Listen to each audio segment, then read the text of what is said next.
I mean, again, he doesn't know who Gabriel is, right? Because he didn't come from an Abrahamic faith.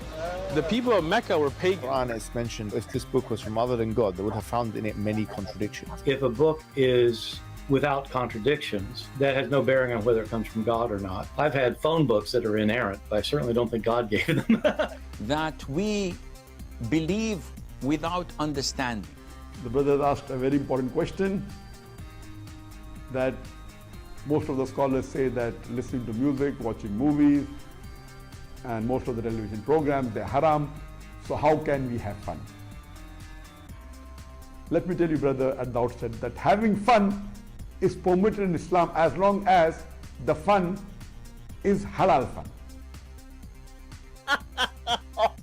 That the standard narrative has holes in it. The Prophet tells us because Satan or the devil sleeps over our nostrils. Those who oversleep and not pray Fajr on time, Satan urinates in their ears. I really do think Jesus was crucified and that he really was dead and buried. He thought that he was a son of God in the sense that he was specially chosen by God. I think Jesus really did think he was going to be the Messiah, the future king of Israel. I mean, that is, after all, why they crucified him.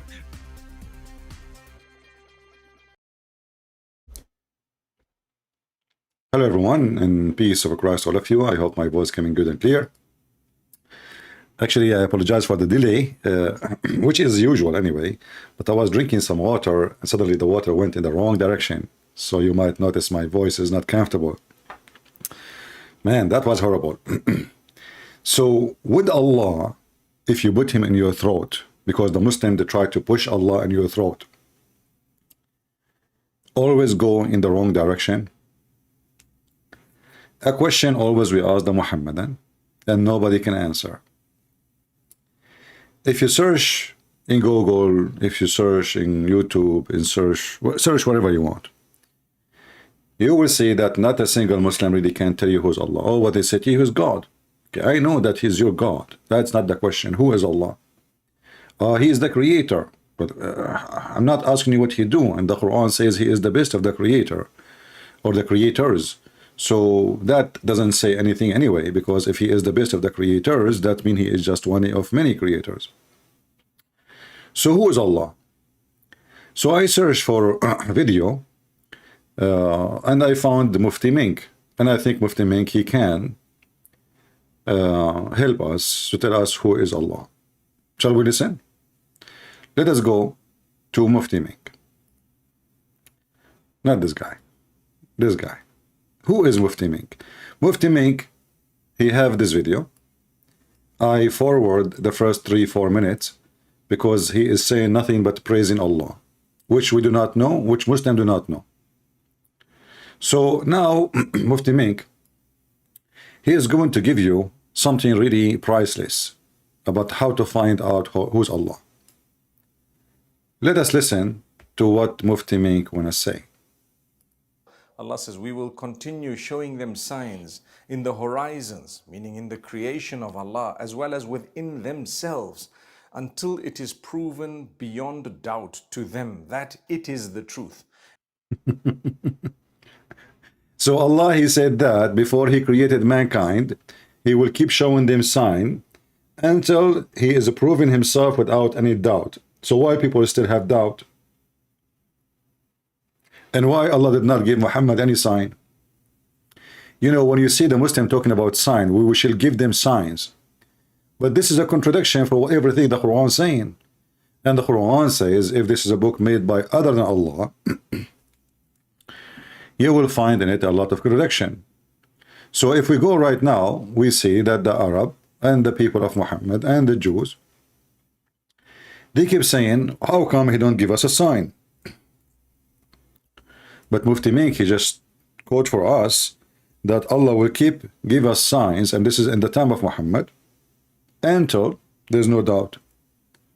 The signs will not continue because Muhammad is the one who provided with the signs, supposedly.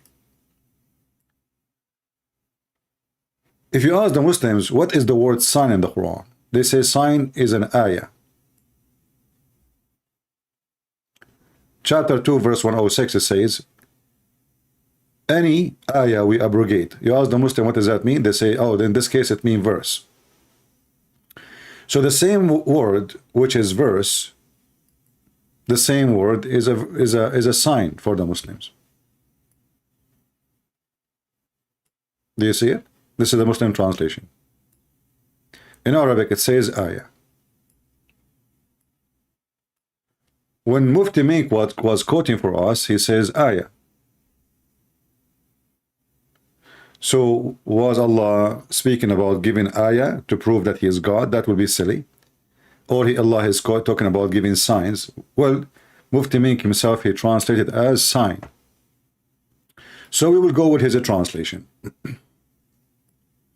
In chapter 2, verse 118, people asking how come this Allah don't talk to us? Or he sent us ayah. Here the word ayah translated as sign.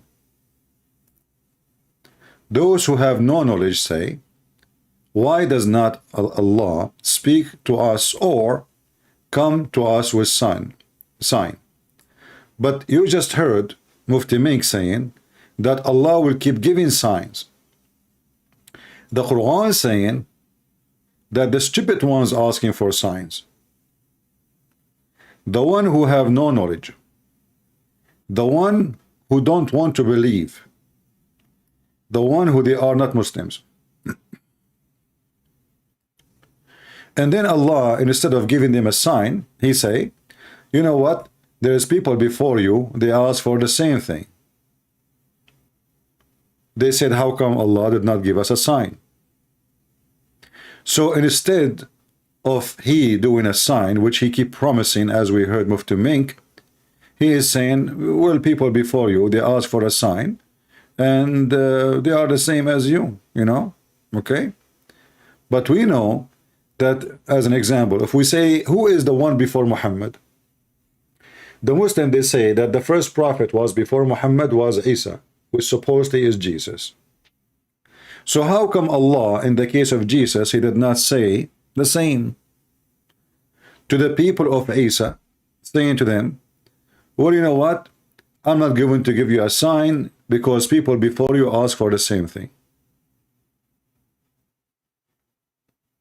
Are you with me? So Mufti Mink confirmed that Allah will give us signs after signs until we have no doubt. And he said that 1400 years ago. After 1400 years, people are leaving Islam. And they have more doubt than ever before.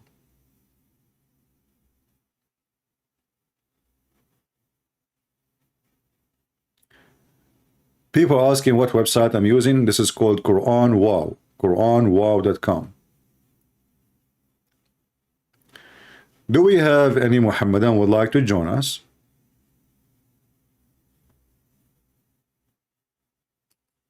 Any Muhammadan would like to join us and tell us who is Allah? My previous experience that none of the Muslims dare to speak about this topic because none of them knows who is Allah. If you watch the whole video of Mufti Mink, you will see he don't tell you who is Allah. Okay, the title of the video is, who is Allah? The answer in the video, Allah will give you signs. And where is the signs? We cannot find them. Is it the sun set in muddy, boiling water?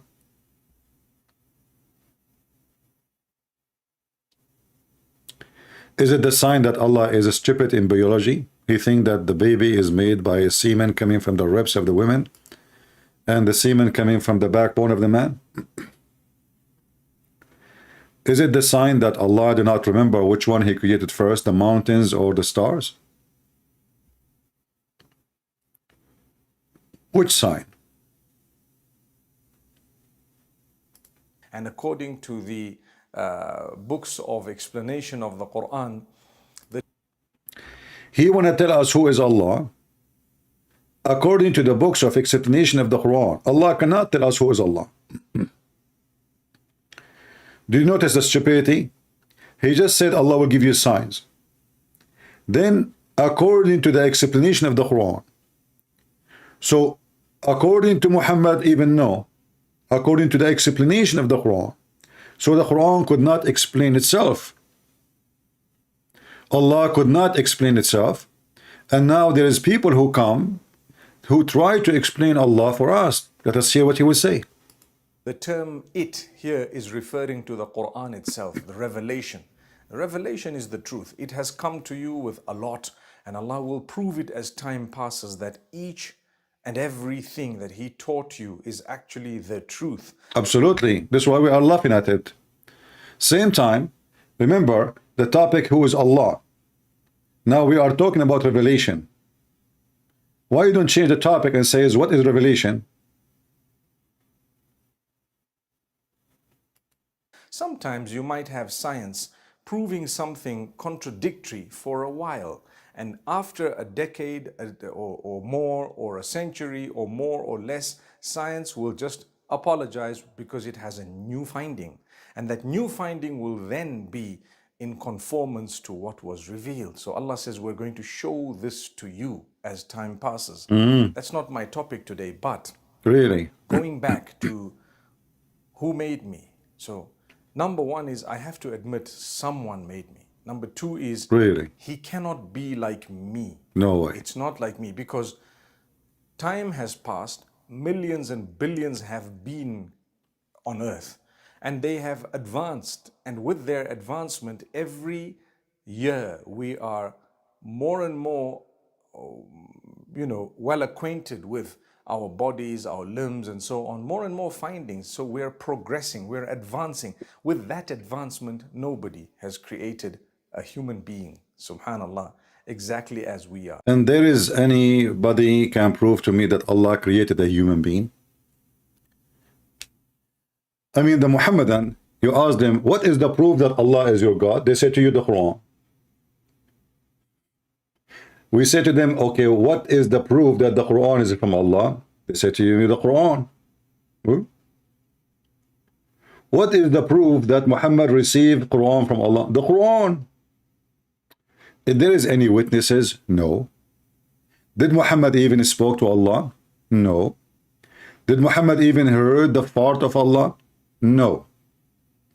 So what is your proof of everything you are saying? You see, we are a Christian. We believe in the Creator. We are not atheists. So all this talk is rubbish. Who is Allah? Until now, they cannot tell us. Okay, I know somebody created me. What does this have to do with Allah? Can you prove to us? I mean, let us say for the sake of argument, Allah is the one who created you. Still, they do not tell me who's Allah.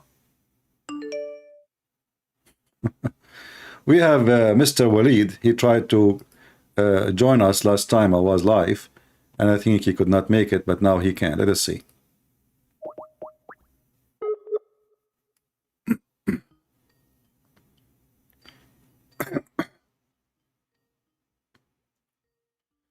I'm calling him.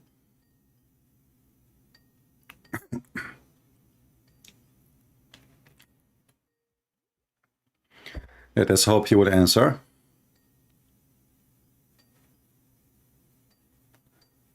Okay, taking some time to answer. Not sure why. Okay, let's try again. We will give it a try.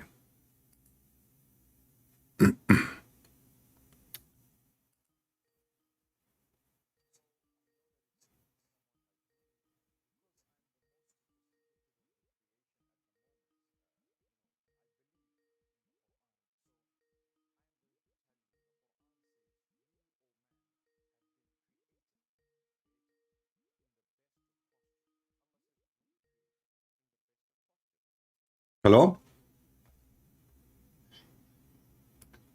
I'm fine, Mr. Walid. How are you? I'm doing all right, man. If you afford me the time, I would like to say 3 things. Yeah, do you know the name of our topic today? Oh, yeah, I do. I saw the topic. Do you like to share with us, tell us who is Allah? And maybe later, after you finish, you can tell us whatever you want to say. Well, see, the thing is, I used to be a Muslim and I converted to Christianity. Oh, you aren't a Muslim. Okay, because I see your name sound like a Muslim. All right. Yeah. Well, what happened is when back in 1997, when I converted to Islam, I converted through a group. I'm not sure if you're aware of them. I think they're from Malaysia. It's a special branch of Islam. It's called Naqshbandi. Mm-hmm. Yeah. I don't know if you ever Yeah, heard of I them. know Naqshbandi. Yeah. Yeah, so when I converted, I mean, I can prove it to you. You know, when I used to be a Muslim, you know, like La ilaha illallah Muhammadur Rasulullah, or Bismillahirrahmanirrahim. No problem. So again, I want to just say three things. I don't want to take too much of your time because I do respect your ministry and what you're doing it's very, very good. So when I was a Muslim, with the main thing that I noticed with Islam is it's almost like they keep you in this bubble, and all these people, you know, they don't want to really tell you all the things that you're sharing. Um, and unfortunately, what Islam and the Quran and this fake prophet Muhammad, what a lot of people don't realize, especially in the Muslim world, is that the Quran has no direct connection. There's no consistency with the previous revelations from the Old Testament, or you know what they call Nevi'im, or in other words, the Tanakh. And then the Tanakh reveals that we were expecting a Messiah who will be the son of David, who will die, and he himself will be God, or God becoming flesh. So when 600 years later, after Christianity comes, this weird religion comes into the scene. And the unfortunate thing is that this religion had no connection to the previous revelations. What the religion did, however, is use text that were considered Gnostic texts by a heretical group, Christian group.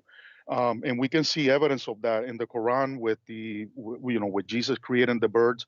That's from the Gospel of Thomas. Then you can also see other, with the fact that Jesus was not killed and that he's not the Son of God. That's also from a late document that we know as a fact is a forgery, which was invented in the year 400. So it seems like Muhammad, who didn't have no scholarly knowledge, grabbed all these texts. He somehow thought that this was part of the Christian world, and he inserted it in the Quran. And as a result of that, now there's millions of people who are affected by this false knowledge. Now, and thank to God, I was able to become free from that, and I accepted Jesus as Lord and Savior. The second thing that I wanted to say to you, and it's real quick, I want to be very brief. I saw a video from you the other day that somebody asked you concerning Matthew 27, where it mentions that Jesus, I believe it talks about the potter, and concerning the betrayal of Judas and the 30 pieces of silver. And I mean, I felt that maybe people who were listening didn't get it clearly. But what we do know, as a matter of fact, is that the old scrolls from the Old Testament, normally they used to be put together, but when they were put together, they will normally have the major prophet in front and then the minor prophet. So when Matthew is quoting out of, I believe he quoted from Jeremiah, but it was actually from Zechariah. It's because the scrolls back in the days, because there was no chapters, it was really hard to find these scrolls. So you always refer to the main prophet in the beginning of the scroll, which sometimes contained two books. And then the last thing I wanted to say, and so that we can close this up and you can keep going what you're doing, it's more of a suggestion. I do appreciate everything you're doing, and that a lot of people are able to obtain this knowledge that you're bringing forth. And it's no better than a person who's an Arab and who understands the religion. But as we already know, it's what you're doing is very dangerous. There's no doubt that what you're doing is very dangerous. So my suggestion, which is the last thing I'm going to say, is make sure that as you are being reached by people, that you're behind a VPN.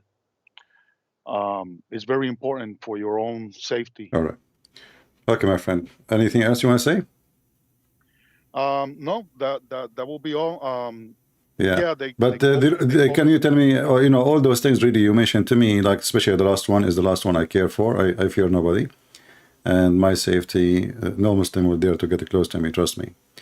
Okay. But anyway, about people understanding how Matthew and how Matthew write. First of all, what we care for is what he said, how he quote, and which one first. It doesn't matter. For us, we read the words, and the words as it is, it is. And when a Muslim he try to question, you know, there's two kind of people. There's people who are asking questions, and there's people they question. So the Bible welcome people to question how things are meant, but I think the Bible is so clear.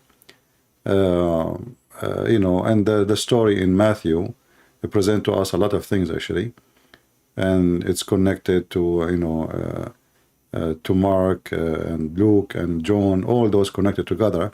However, it's connected to tell us that you can be a person who is very elect and very chosen, yet you can betray the Lord. We are different from Muslims. Muslims believe in destiny, which make Islam very stupid and very funny. Destiny in Christianity is even if God he decide to choose you. As an example, God he chosen Adam to be created. That is a choice. God he chosen Adam to be in heaven. That is a choice. But God told Adam not to eat and disobey from the tree. That was the choice of Adam. So all of Christianity and our faith is based on choices. So even when the Lord he choose you, you choose whatever you like. I have one question about how they were able to convert you. You said to me long time ago, those Naqshbandi, which is now a bunch of Sufi, they sing and dance and, you know, weirdo, which is not even considered as Muslims. Yeah, what happened was I was living in Brighton, Boston, and I was down in Commonwealth Avenue, 1350 Commonwealth Avenue, which is in front of the train. So during that time, you know, I met this kid. His name is Mohammed Hafiz. He's from Malaysia, you know, and so I started talking to him, and back then I didn't know nothing about nothing. Like literally, religion was not part of my life. And he began to talk to me about Muhammad, but I never heard of this religion or anything. I was like 18 years old or something like that. So then, little by little, they started talking to me more and more, and then they finally, you know, got to me, and they. But what the major thing was able to make you think of Islam? Well, see, the thing is that the most arguments that they kept postulating is that how can Christianity have three gods? I was not a Christian, but you know I knew Christianity, Yeah. and it's not logical. And Islam is logical. It's a clean religion, and all of this stuff. So it was very appealing because all of us humans we have a natural desire to look for God. But when I got sucked in there into that world, they gave me a new name. My real name is William, but that's why they gave me his name is Sheikh Abdul Karim. He's from Turkey, and when he converted me, he made me do the La ilaha illallah Muhammadur Rasulullah. And then when I converted, they gave me a new name, and they said Walid Al Karim.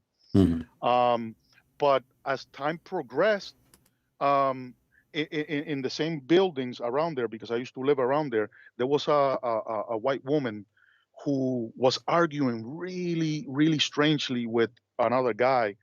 And one of the things that I remember that she said, which kind of like made me question, but I never searched. She said, "Oh, it's such a stupid thing that Allah will make Suleiman go up in heaven, and then he's going to summon the the ant." And I said, "Whoa, that sounds really stupid." is that in the Quran? And after that, I didn't think about it much. So years went by, but then something happened. One day when I'm getting ready to go to work, I decided to turn the TV, and for some reason, there was a Jesus movie, and when I turned it on, it was on the section where Jesus is on the cross. Like the movie was almost over, but Jesus is already in the cross, and he's saying, "Father, forgive them, for they don't know what they're doing." When I heard those words, something strange happened to me. I went to school. I couldn't stop thinking about it, and then few days later, I met this Guatemalan guy. He started preaching to me about Jesus and all of that, and I was like fiercely like debating him. No, how can Jesus be God and this and that? The Quran says that Jesus never died, and that God took him away and all of this. But he kept more patiently and persistently, and then I accepted Jesus after that, and I've been a Christian ever since. All right. Over 20 years ago. Happy for you, my friend. But I'm telling you, and this is the last thing I want to say because I don't want to take your time, is and I'm saying this because of my own experience. A lot of Muslims do not read. They don't. A lot of Muslims don't dig deep into the Hadith or the Quran, and everything is more like what the Sheikh says or whatever, and they never have this understanding primarily that the Quran is an amalgamation. An amalgamation means it's a unification of a lot of things thrown in there, including the Gnostic text, and they don't know that. And then to answer your question, Allah, basically, once I did the search, Allah is basically the worship of the moon god. And then little by little, I just deconverted and converted to Christianity, and I'm happy that I'm a Christian. Well, So God bless that's you, all I my wanted to friend. say. Thank you very much. God bless you, man, and thank you for everything you're doing, because through you, the Lord Jesus Christ is setting free a lot of people. I mean, Thank you, man. Thank you. God bless. Take care. All right. Yeah, there's no Muslim can dig inside the Quran, because you cannot dig in something so shallow. The Quran is the most shallow, stupid book ever. We will dig in what? Sometimes like language speaking, we say deep dive. But how you can deep dive in something very shallow? I mean, what kind of God he promised me? I will have endless penis.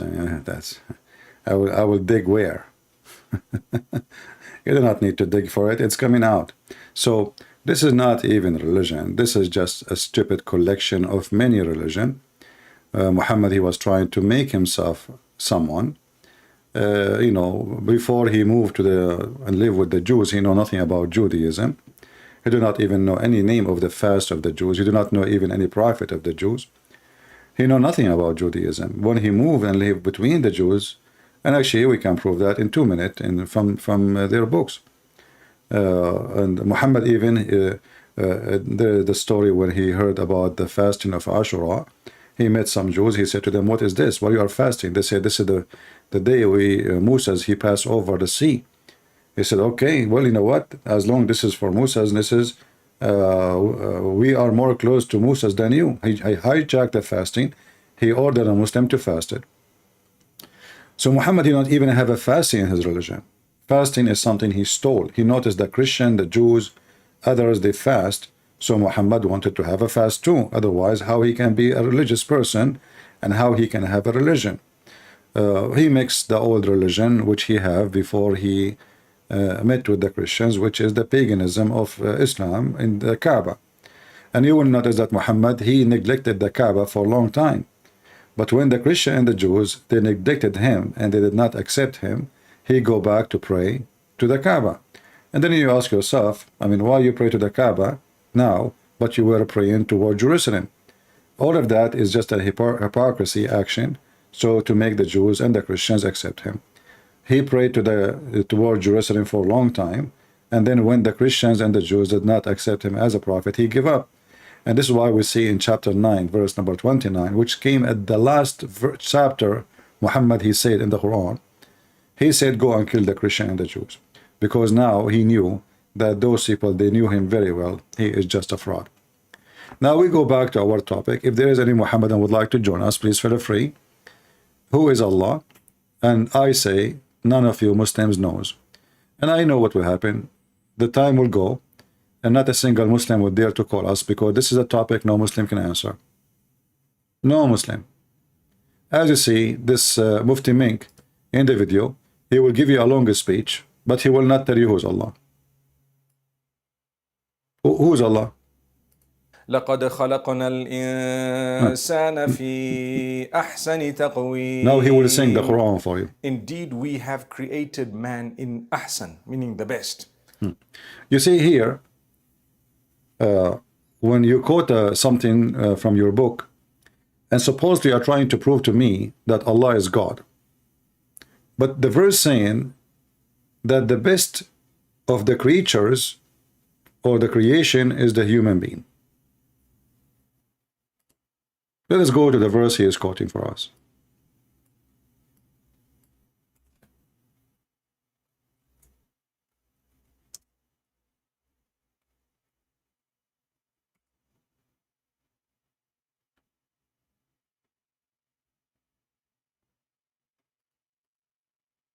Chapter 95, verse number 4. But you will notice that Mufti Mink, he did not read for us the beginning of the chapter. If we can quote the chapter. If Allah created everything, and he is the creator of everything, what kind of God he swear by the fig and the olive? Or by a mount? And he swear even by the city of Mecca. I mean, what is this? You see, when you swear by something, the most valuable thing for you. Something is more treasure than you yourself. If somebody swear, he swear by God. The Muslim, when they swear by Allah or by Muhammad. But Allah, the creator, he swear by the fig and the olive. And he swear by the city. Which city we do not know, but we assume it is Mecca. And then now Mufti Mink, he jumped to say to us, we created the man as the best stature, mold. What does that mean? Remember, he is trying to tell us who is Allah. And then he is saying to us, and we reduced him to the lowest of the low. If we ask Mufti Mink, explain to us how in the world this has happened. Because the first one who was created, it was Adam, and the first one was reduced is Adam. But the Muslim, they say Adam is a prophet, and the prophet are the best of mankind. Are you with me? Do you understand what I'm saying? Who is the first one reduced to the lowest of the low? Adam. Adam was in heaven. Adam and Eve, they were kicked out of heaven. Who is the first one who was created? Allah speaking of, supposedly, Adam. And those names, by the way, in the story from the Bible. This is a story from the Bible. And the proof of that, no Muslim knows even what Adam mean. What Adam mean, they do not know. What Noah mean, they do not know. All those names have nothing to do with the Arabic language. Muhammad is a thief. He's a prophet. They do not know what Moses mean, what Abraham mean, what Adam mean, what Noah mean, what Eve mean. They don't know. So you ask any Muslim, is Adam a prophet? They will say yes. Did Allah reduce him to the lowest of the low? They will say no. But if you don't mind to think with me, Allah created only supposedly one man and one woman. The rest are not creation. They are reproduction. Do we agree? We can say metaphorically, I'm created by God. But I am a reproduction of Adam and Eve, if you believe in the story of Adam and Eve. So God created only two humans. He did not even create three, not even four, not even five. Only two. The rest is reproduction. Even the Quran confirmed that, where Allah, he says in the Quran, chapter 25, وَجَعَلْنَاهُ نَسَبًا وَصَهْرًا.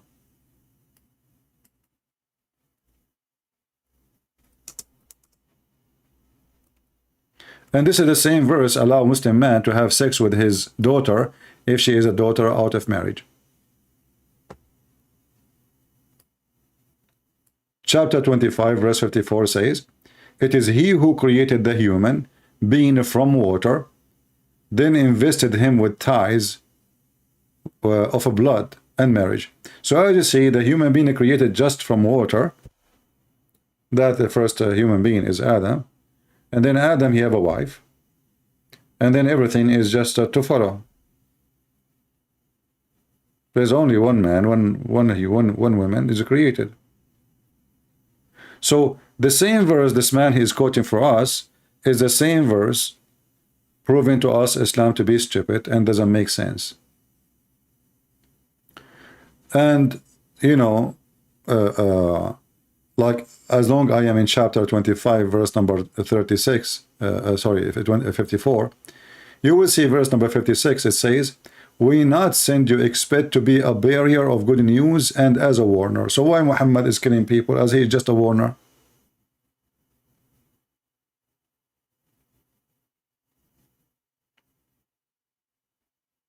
In this stage, Muhammad, he don't have an army, and he don't claim to be aggressive, so he was being hypocrite.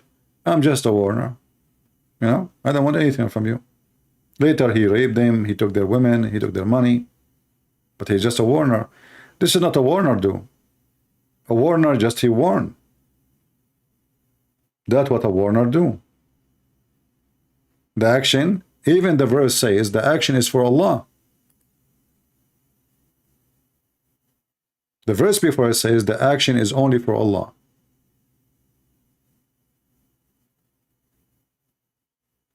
So as you see, every statement in this book is a stupid statement. Let us try to go back to Mufti Mink. Maybe we can find solutions. He want to say something useful. Okay, so Allah, he claimed, the Quran claimed that Allah created the human as the best of creatures. But there is any proof that Allah, he created that? And what this have to do with who's Allah? Nothing. Of taqweem, your postures. You know, the way you stand, the way you sit, the way you hold, the way you see, the exact positioning of all your limbs and organs. That have nothing to do with you are the best of a creation. That is a stupid of you. As an example, a little bird can see better than you. It's called eagle. A little dog can smell 400, 600 times better than you. It's called dog. So you are being stupid now. In fact, human being, he have the less ability compared to animals to survive. There's only, you see, he did not mention the brain. The most important thing a human being he have is the brain. Otherwise, in the rest, who care how you stand up, how you walk? Who care? I am not in the best way I am because I stand up like this or I walk like that. Human being, he is superior because of the brain. If the monkeys were smarter than us, they will be superior and we will be in the zoo. As simple as that. So the Muhammadan, as usual, they shuffle the brain away and they describe you as a human being how you look like. But isn't it the angels, they look better than us? Isn't it Allah, he look better than us? The Muslim says sure. So what look have to do with being the best?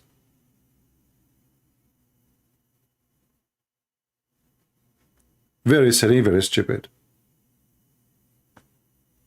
Allah says the best. The best. The best from what? From all other creatures of Allah subhanahu wa ta'ala. See, he just said from the best of all other creatures of Allah. So we are better than the angels. But when Muhammad, he saw the angel in the sky, Muhammad, he bowed down to him. Let us go to the hadith.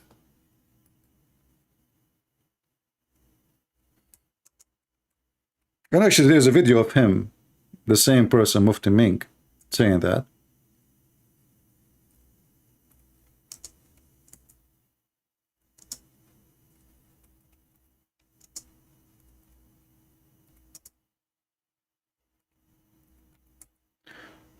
Let us find the hadith. Remember, we are the best in the creation. And you ask the Muslims,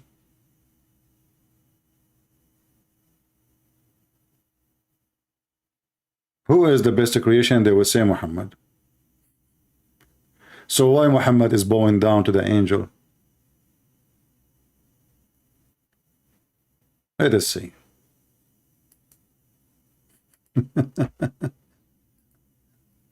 If Muhammad is the best, it should be the angel bowing down to Muhammad, right? And Muhammad is the best.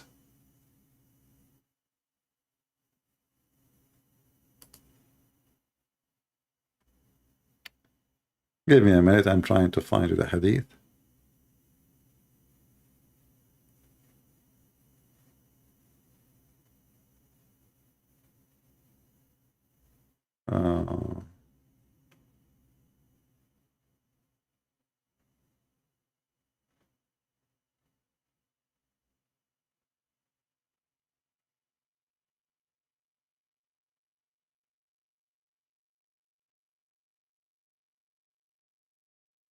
Yeah, until now I could not find it, but I will go first. Let us go to the Quran.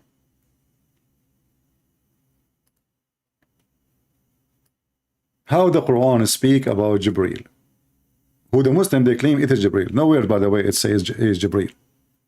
But the Muslim they say he is Jibreel. Remember, the Quran says if this is book made by other than Allah, you will find in it a lot of contradiction. How Allah describe the Quran, this is not hadith, describe Jibreel.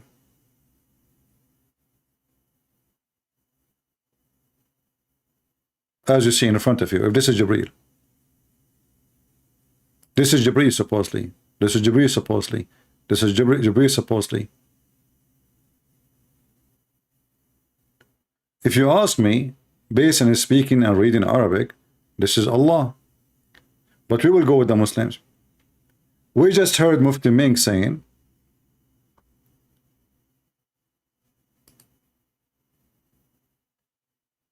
that the best creation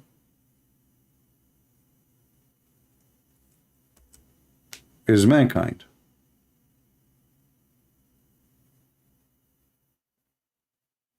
If there is any mankind, he is with such description.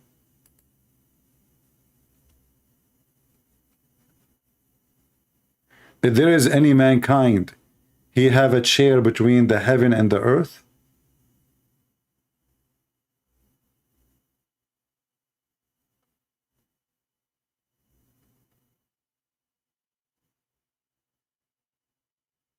Any Muslim can tell me?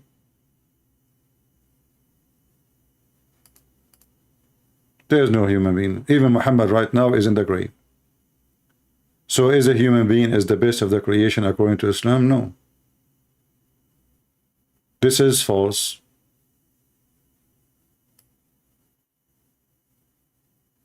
This is absolutely false.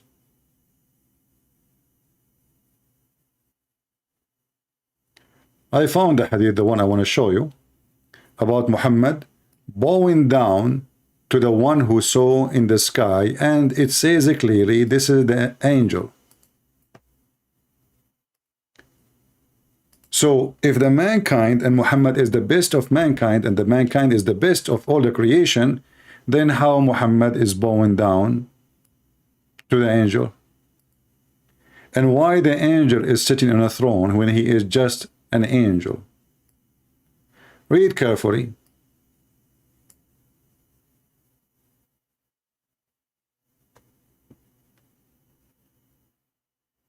I'm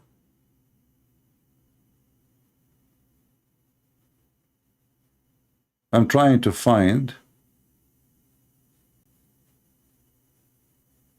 You see, the Muslim, they took it off in the translation. Look, it says here that he bowed down. Here in English, I don't see it. Where did he bow down?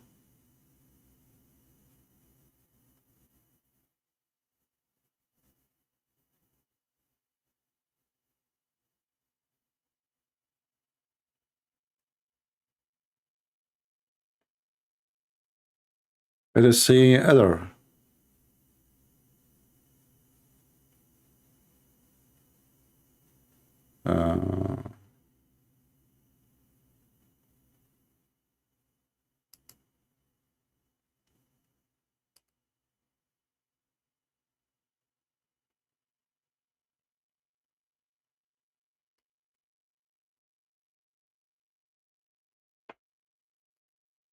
Let me try.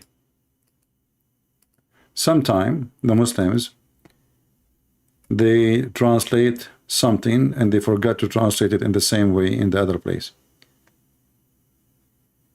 This is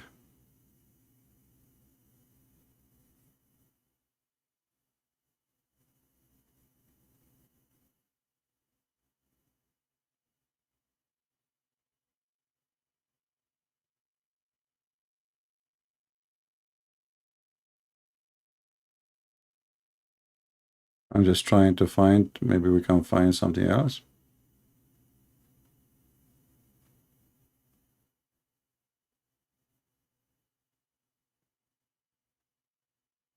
Here you see it says he fled him in fear. Why you flee? And you know, when you say somebody sitting on a throne, that means he have the authority. He is higher than Muhammad.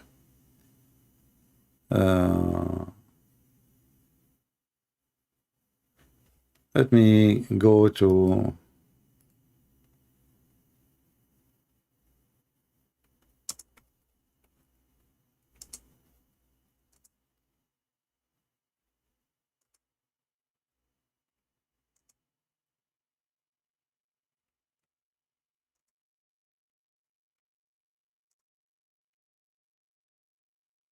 let us see.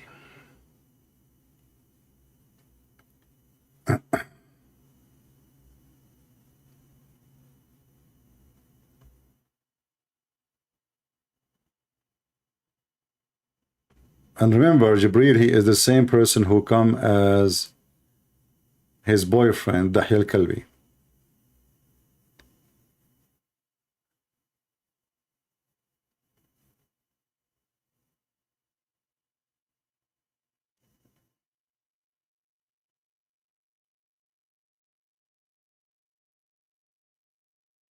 Let us see, let us see.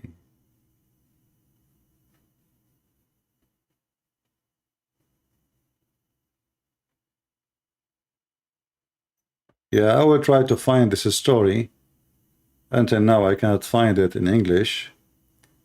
And actually, I saw it in video too. Maybe I can find the video. I think maybe it was the video of Mufti Ming. Let us see what happened. Mufti Ming. That would be good if we can find Mufti Ming video about it.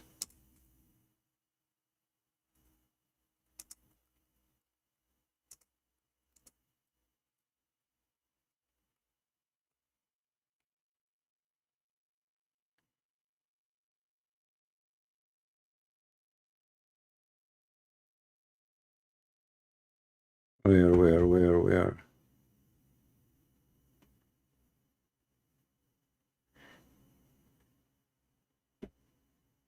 Yeah, well, that will be a long list of videos to look, you know. But I remember, I think it was him, he was mentioning how Muhammad, he fell on his face because he was terrified when he saw Jibreel. But anyway, the point is, as you see, Jibreel is on the chair in the throne. He is in the sky. the Quran describes Jibreel as the most mighty, which is description of God, not description of man. For man is not the mighty, you know. The translation here says the one with the great power. The one with the great power. Who is the one with the great power? You see, when you say the one, that means there's no two. When you say the one, that means there's only one. Do we agree? Change the translator.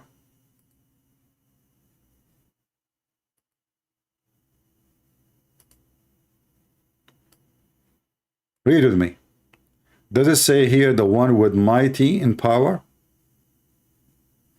And then we will find the Muslims adding the word Jibreel. It is not in the Quran. Why they add Jibreel? Because this Quran is stupid and confusing. Because there's no way this is Jibreel. For Jibreel should not be sitting in a throne. Same time, the description says clearly how powerful he is. He is the only one have such a power, which means Allah don't have it. If he is Jibreel, he is the one sitting on the chair between the heaven and the earth. He is free from defect in body and mind. This is the Muslim translation. Do you see it? And here it says, it used the word istawa. And this is the exact word the Quran used to describe how Allah, he sat on the chair. If I write down, I will take the word stawa, copy it, put it in the Quran. You will see this is a word describe how Allah, he sat on the chair. The Muslim, they translate it as he leveled himself. Chapter 2, verse number 29. This is exactly the same word, stawa. Do you see it? So how the angel, how the human being is the best of the creation of Allah, and then we find that the angel Jibreel is the one, the Muslim call him the one with mighty power. But that is God. You see, if it says an angel with mighty power, I will say he is one of them, and they have mighty power, all of them. But the verse says the one.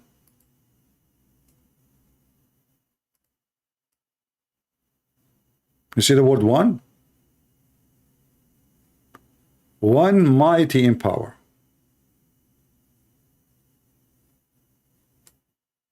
And the verse behind it describe that this person, he is perfect. He perfect in the way he look like, the the appearance, created the mind, the thinking. He's perfect. Do you see how we can conquer Islam? We did not even play, not even like 50 seconds of the video of this guy. We did not play 50 seconds.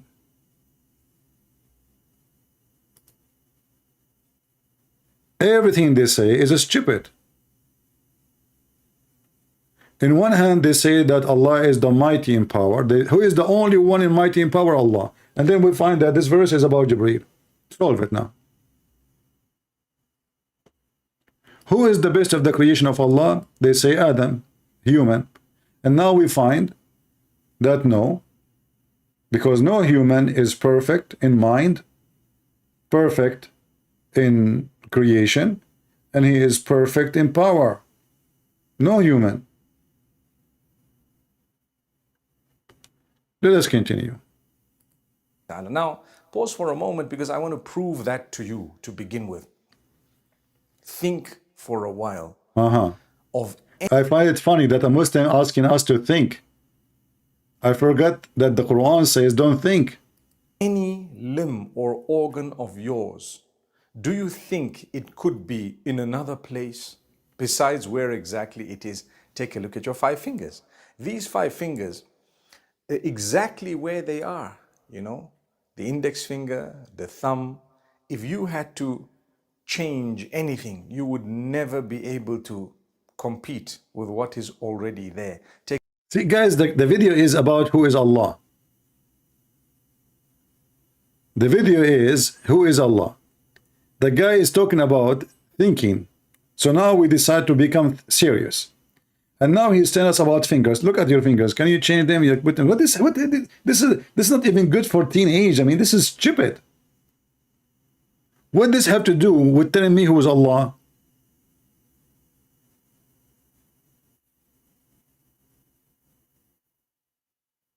Well, monkeys have fingers too. Most of the creatures, actually, there's a lot of creatures, they have fingers.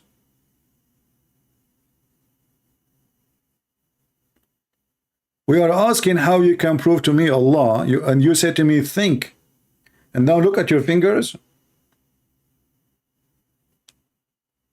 Take a look at your eyes. Where do you want to put them? Your ears. Put them in your ass. Where do you want to put them? I mean, this guy is trying to prove to us who is Allah. Look at your eyes. Where do you want to put them?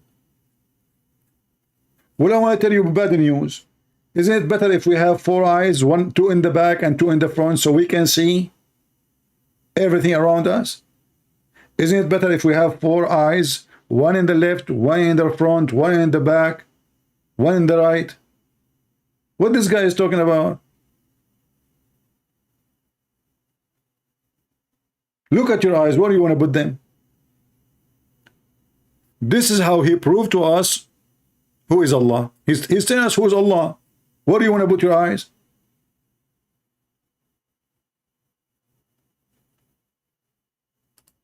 Yes. Take a look at your lips, your teeth, your mouth. Somebody saying, wasn't that Francis Taber is a Christian? No, my friend, he's a Muslim. He gave false papers to give him refugee. He is a coward like your prophet. He claimed to be Christian so he can get refugee papers, but he is from Idlib, he is from Syria, and he is Abdul. We got him busted. And you know, the Muslims, look at this. The Muslims, let us say for the sake of argument, there is somebody, he is a dog. But if he is a dog like Muhammad. I mean, aren't you ashamed? You have 1 million stabbing, and then you say there's a guy, he is a Christian? He is not. They got him busted. He is a fraud. This is why they refuse him. Muslims who they have all the garbage of Muhammad. Muhammad, he sent people to stab people in their home. Abu Nafi', a man over the age of 90, he sent a person to borrow some food from him to assassinate him.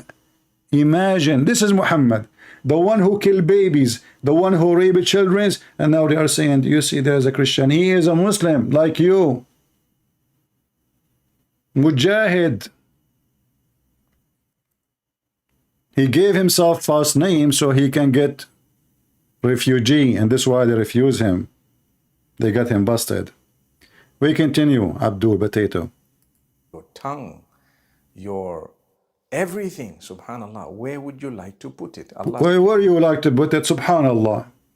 Guys, and now we know who is Allah. Where do you like to put your tongue? A Muslim is being serious now. Where you like to put your tongue.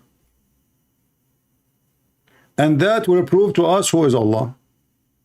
Says we put it in the best possible place for you. Okay, where is the tongue of Allah located?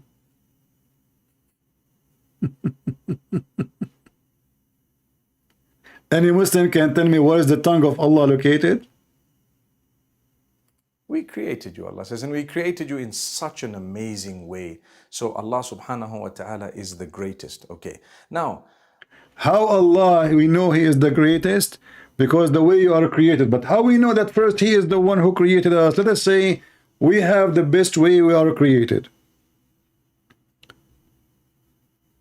But what does have to do with Allah? How you prove to me now that this God, Allah, is the one who created me? Maybe it is Buddha. Maybe it's Mickey Mouse. Your description is so stupid. Did you bring us something new?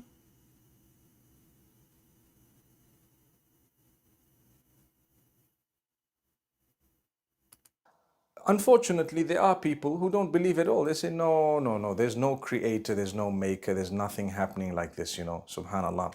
Well, we're saying, did this just come about or just like that, you know? We're too sophisticated not to have had a maker. That maker, we believe, is not like... Is the video is about there is a maker, or the video is about who is Allah? Who is a Muhammadan he dare to call me and tell me who is Allah? As you see, they don't know how to answer. I mean, the video title, who is Allah? Until now, he is telling us making BMW. What does this have to do? We are asking who is Allah. We are not asking you. This is not the topic. Who is? Let us say, for the sake of argument, Allah is the maker. Still, we did not know who is Allah. If your father is a doctor and I ask you who is your father, you say to me, you don't say to me the doctor. I say to you, who is your father? Doctor is what he do. Who is your father?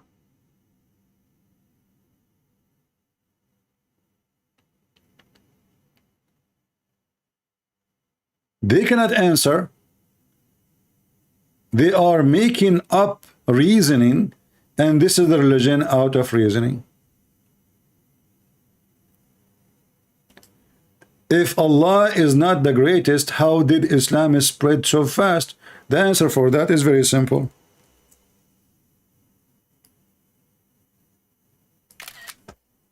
You see, and I like it how Muslims, they give Allah a finger. The only one who gave their God a finger is the Muslims. If you look at his anus, he will be swollen. If Allah is not the greatest, how did Islam spread too fast and conquer? You just told me how you're stupid. You just conquer. I mean, are you stupid or what? Islam did not spread unless you conquer. Even the Quran says so. When the victory of Allah came, they conquer Mecca. People, they enter into Islam like waves. So nobody is converting to Islam. People, they accepted Islam just to be safe from being killed. And you are the one who used the word conquer, you idiot. And this is why I say you cannot find one Muslim is not suffering from a very low IQ. It's a must. It's part of the, like it's a package. Chapter 110, it says clearly how Islam spread. When you see, when he conquer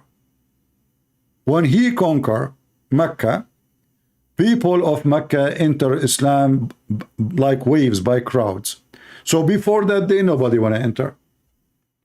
The sword in their neck, everybody say Shahada. And that's why you are stupid. This is why none of those Muslims who've been conquered, they can explain to us why they are Muslims.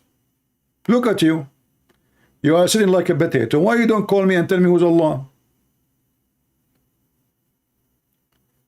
Do you think this guys, can tell us who is Allah? Why you don't call me, Mr. Finger? Go open the camera. I promise I will put you in the screen. Put your finger up and tell me who's Allah. You don't know. The second you ask them who is Allah, they say to you what he do, but none of what he do is proven to be true anyway. He's the one who created you, brother. Would you have a proof? With the Christian, the Jews, they have different God. They say he is the one who created them. The Hindus, the Buddhists, they have different gods. So who is Allah? They have no answer. They give you false speeches, silly answers, because they do not know who's their God. For how long right now I am live on air? An hour and 4 minutes. Is that right or more?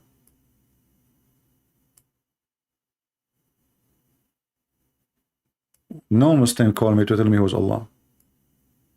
They are telling me Allah, He make shish kebab. Allah, He is the best to make hummus. Allah is the best to make barbecue. But who is Allah?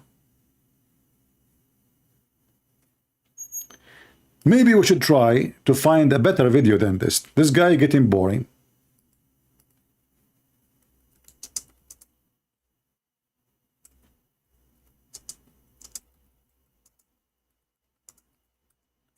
Let me look for my favorite Abdul.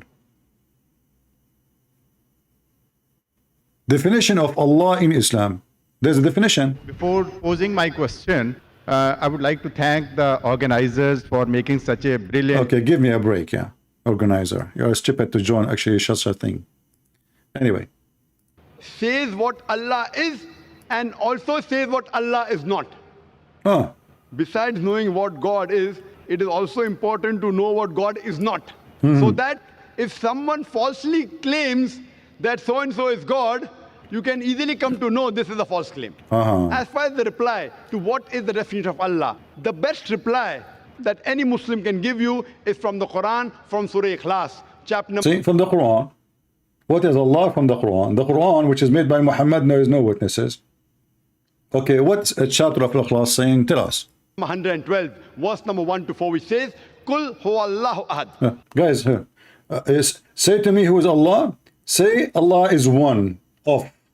What does have to... I'm not asking you how many He is. I mean, do you see the stupidity? Did I say who is Allah's? I said who is Allah. Allah is a one name, not a name of many. So you answer the guy who asking you who is Allah. You say Allah is one of, and one of, that means He's many actually. There's many of Him. Say He's Allah one and only. Allahu Samad. Allah, the absolute and eternal. Lam yalid wa lam yulad. You know, the absolute and the eternal. Where do you get this translation from? As-Samad, it means a collection. This is an Aramaic word, not an Arabic word. This is why in Arabic we say, which is coming from the Aramaic, masmuda. Masmuda is, you know, like those pig thing, you make a hole in it, you put your coins. That is masmuda. As-Samad is the one who is a collection of gods. He is the one who unites gods. The verse you gave me does not prove Allah is one anyway, because He is one of. Qul huwa Allahu ahad. Say He is one of, not ahad as one.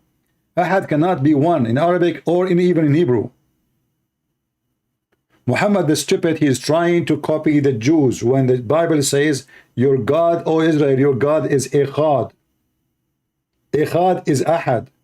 But Echad is not one in number, you idiot.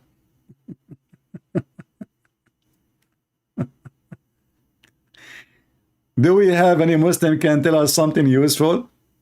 So we are asking, with respect, we are called Al-Ahad, has the same meaning as Al-Wahid. That is your stupidity. Same time, when you say He is Al-Wahid, that is stupid of you. Because if He is one as a person anyway, so why you call Him Al-Wahid? Just to show you how Muslims have a you know, I don't want to keep insulting a human being, but a human being is an insult to himself. Look what you just said. Are you sure you are not paid by Christian Prince? In Arabic, you add, guys, do you remember the guy who said he is an author of books and turned to be he do not speak Arabic? Do you remember him? The potato who called me to promote his books and nobody is buying them, and the guy is writing a book about Arabic language but he don't speak Arabic. And I get him busted. If you remember, the same Abdul, he said when he called me, he said the AL, which means L, the one we see in the beginning here, let us highlight it.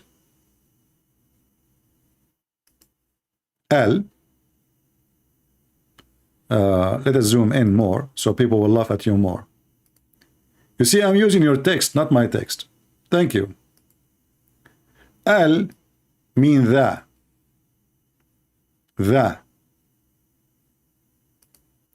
Why you want to use the if Ahad is one?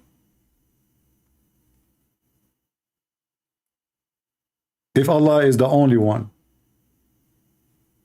Why you want to use that?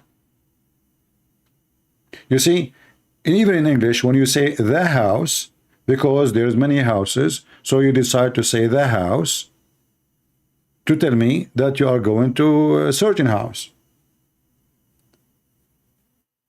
Right?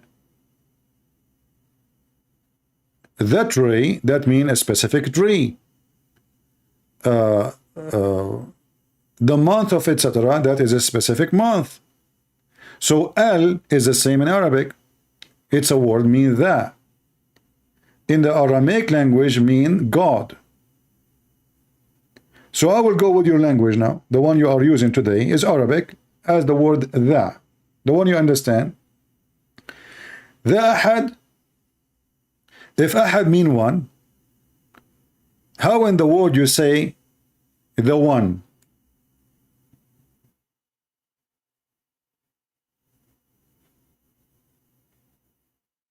Any Muslim can tell me?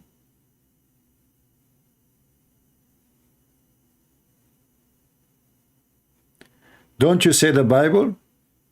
Yeah, I say the Bible because there is many. There is Bible for computers.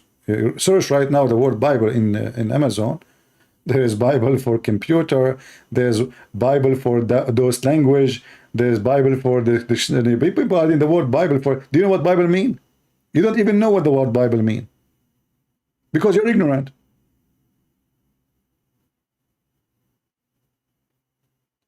Same time, the Bible is a book. Have a lot of books. So we are talking about an object. But we are talking about God. If there is many Allah, if there is only one Allah, then why you are saying Al-Ahad?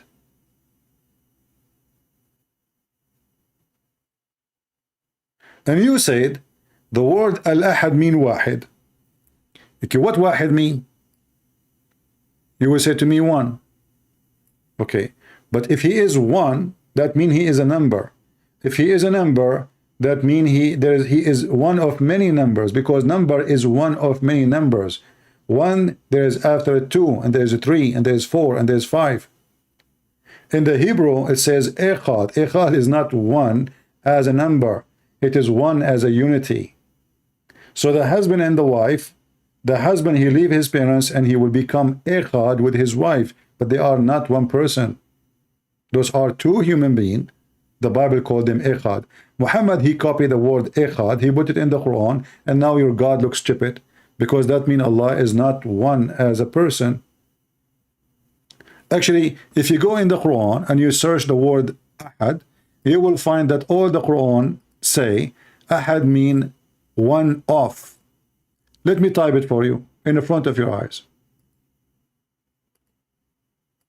Actually, I will take the word he said and I will put it in the Quran.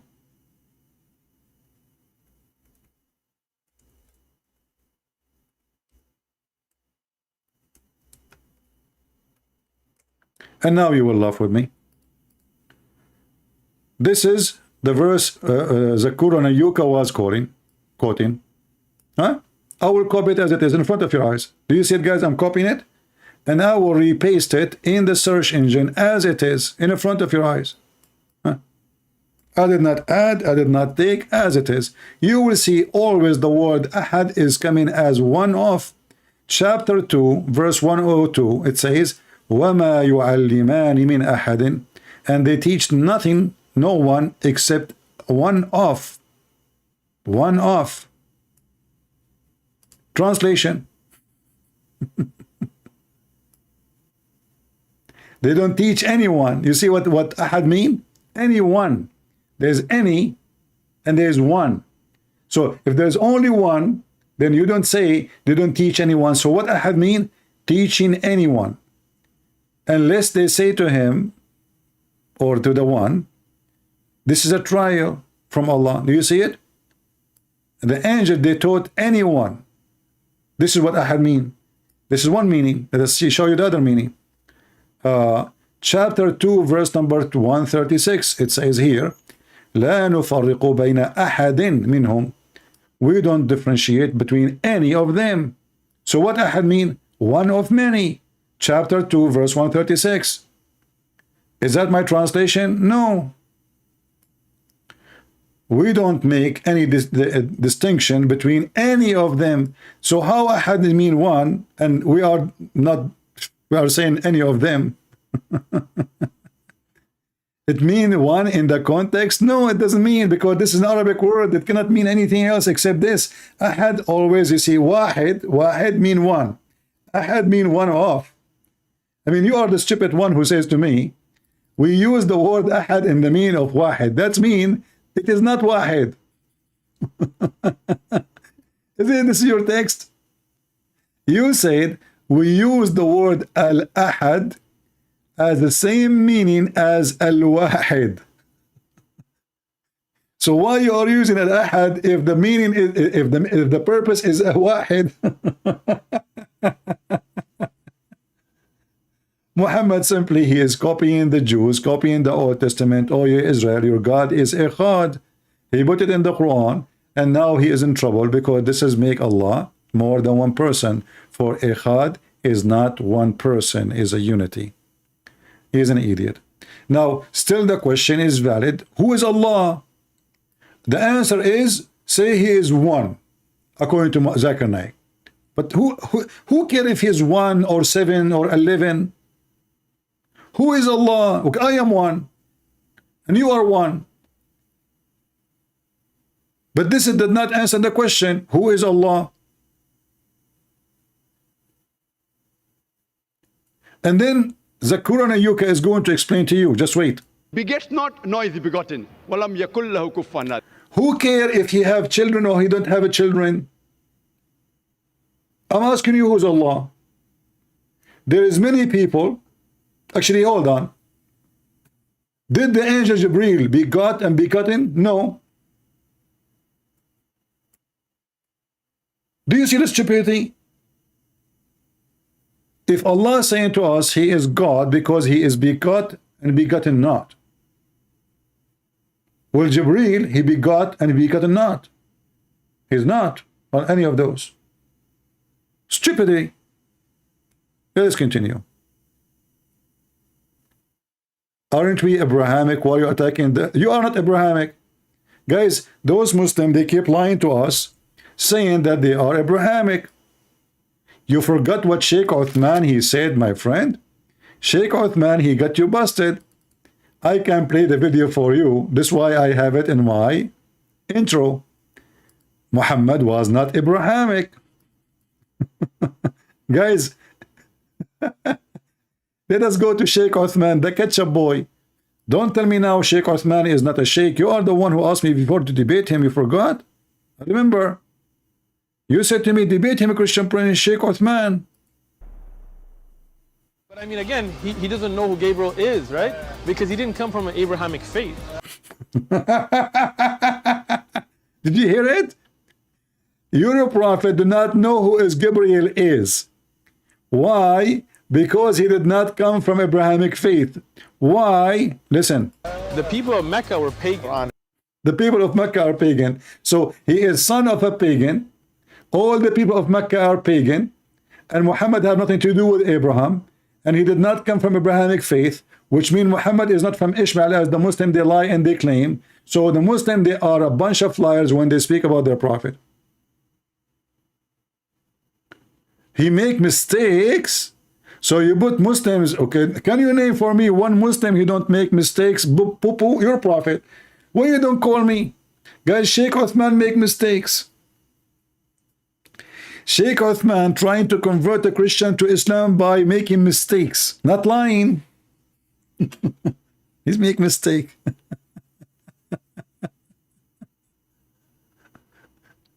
Oh boy. Someone saying CP, Sam, David, all Sam together. No, my friend, I don't have partners. I am the same as Allah. I don't allow people in my kitchen, they will burn my food. Without talking about the names you mentioned. So A Muslim cannot tell us who is Allah. Not a single Muslim knows even who is Allah. All what they say to you, funny answers, he is God. He's one. He's big. He's powerful. He forget. He forget not. In one hand he's forget, in the other hand he forget not. They give you all kind of answers have nothing to do with the question. Who is Allah? I know by choosing this topic, no Muslim will dare to call me because we chose this topic before and not a single one dare to call us to tell us who is Allah. Nobody. There is nothing like him. There is nothing like him. Solution. This is what the Old Testament says, nothing like God. But that doesn't tell us who is God. There's nothing like me. There's nothing like my finger. Even science proved that everybody have his own fingerprint. Does that mean my finger is God? I'm asking you who is Allah. You say to me nothing like Allah.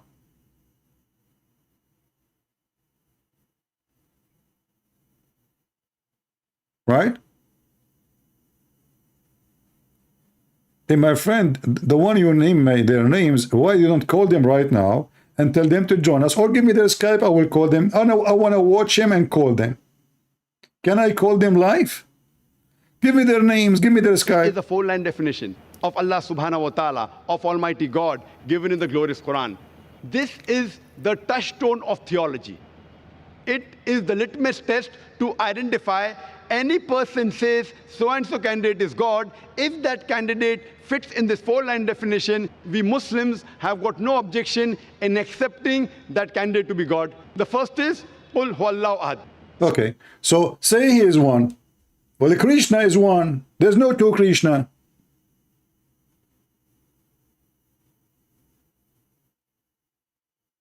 The Father is one, the Son is one, the Holy Spirit. There's no two Holy Spirit. There's no two Son, and there's no two Father.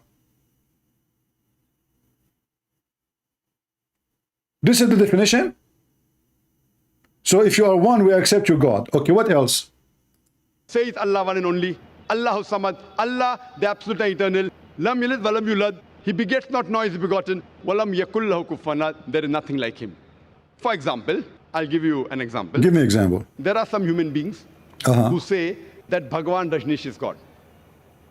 During question and answer time, there was a Hindu brother who told me that if Hindus don't consider him to be God, I never said that the Hindus call Bhagwan Rajneesh to be God. There are many human beings who claim Bhagwan Rajneesh is God. Now I will give you a sample.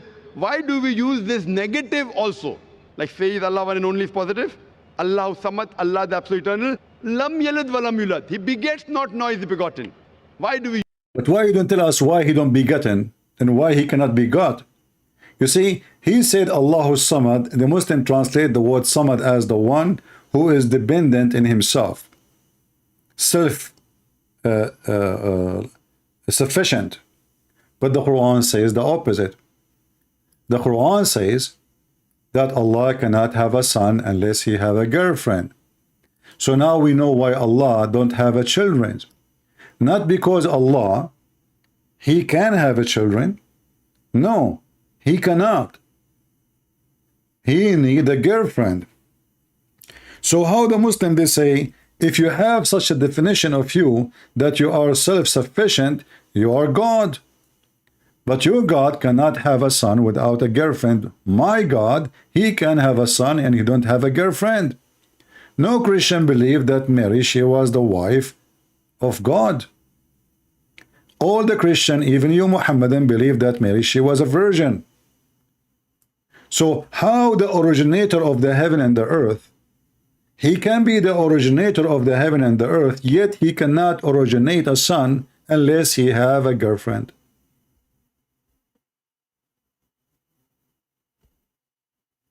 Anyone can tell me? If Allah, the originator of the heaven, and he is a questioning his ability, you see, he did not say, well, you know, they say I have a son, I say I don't, that's it. No, he is the one who said, how can he Listen, how can is what? Is a questioning for the ability. Correct? If somebody call me and say, hey, Christian, do you have a son? I can be sarcastic with him and say, how I can have a son and I don't have a wife? Are you stupid?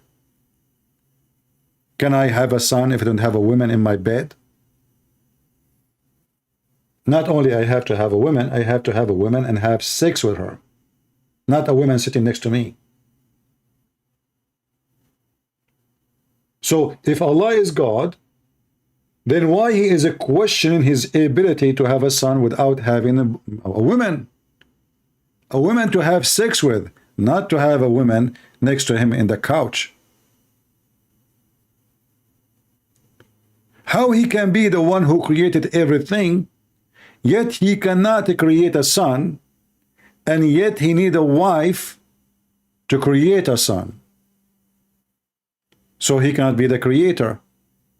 In different verse in the Quran, Muhammad, he said, because he claimed that's Allah, but this we know that Muhammad is fabricating things.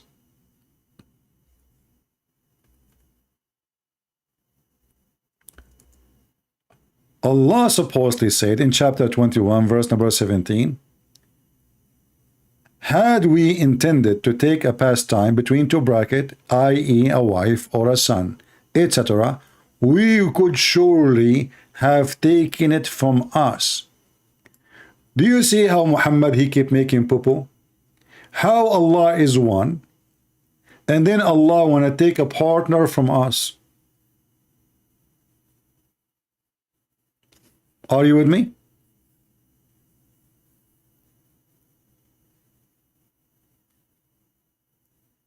How Allah is God and he is not a man, and now he is talking about taking a wife.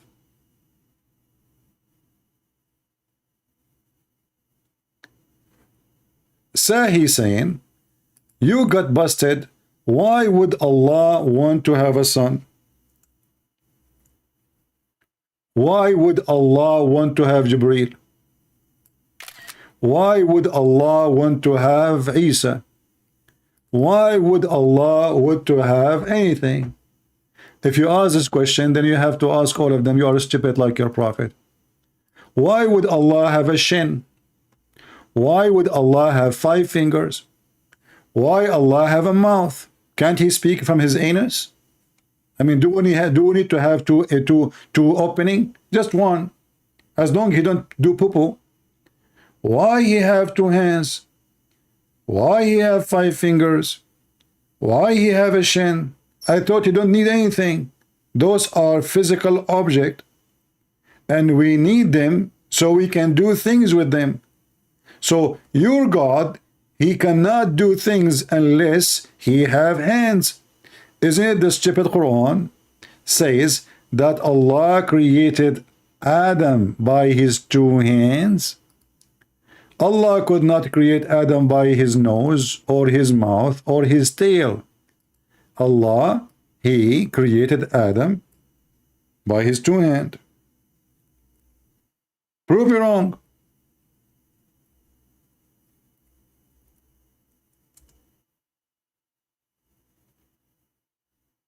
You know, when the Muhammadan they say something about their God, we laugh, and this is why they don't dare to call and get me. You want to get me? But get me, call me. Why you don't call me as long as it's so easy? Why all your scholars don't dare? How Allah God? And now he is using his 2 hands. I'm using your logic. The Quran says if Allah want to create something, he says to it be, and it would be. Wonderful. We asked before Muslims, did Allah say be after he used his hand or before he uses his hand? Huh? Why Allah is using, why he have hands? I thought Allah, he has power by saying be. And why he say be anyway? Can't he use like his mind without saying it?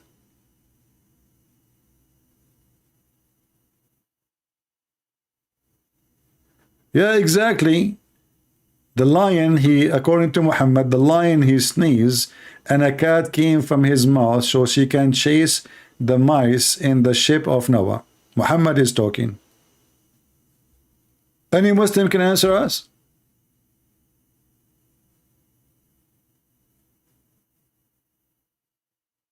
No one like Allah. Okay, here we go.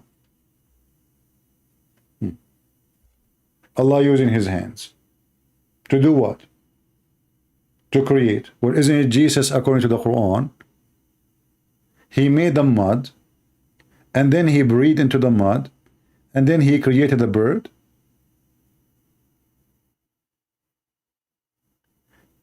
You will notice that Zakur and Yuka, he skipped that Allah is the creator, because now we know that Jesus is a creator according to the Quran. The second you ask the Muslim a serious question, the same second they get silly and stupid and they avoid the question. The guy is asking you, who's Allah? You say to him, he's one. Do I care if he's 1 or 10? We know, like the name, it says, oh, he's one. That's it. You know, if we add S at the end in English, that's mean there is many gods. Who's Allah? Let them know.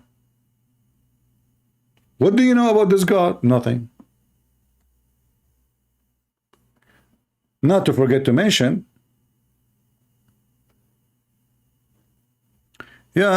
Mohan is asking, why Allah use his hand? Don't he have his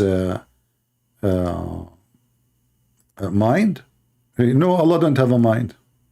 If you say actually that to Muslim, they will kill you. No Muslim dare to say Allah have a mind. Do you know that? Ask them, hey Muslims, anyone support the idea that Allah have a mind? They don't dare. They dare to say he has a hand, but they don't dare to say he have a mind. Allah don't have a mind. Allah have hands.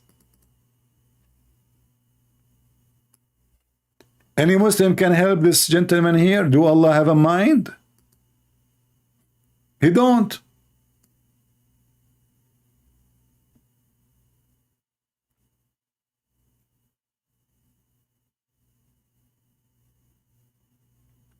And there is very easy way to prove Allah cannot be a person who have a mind. Why?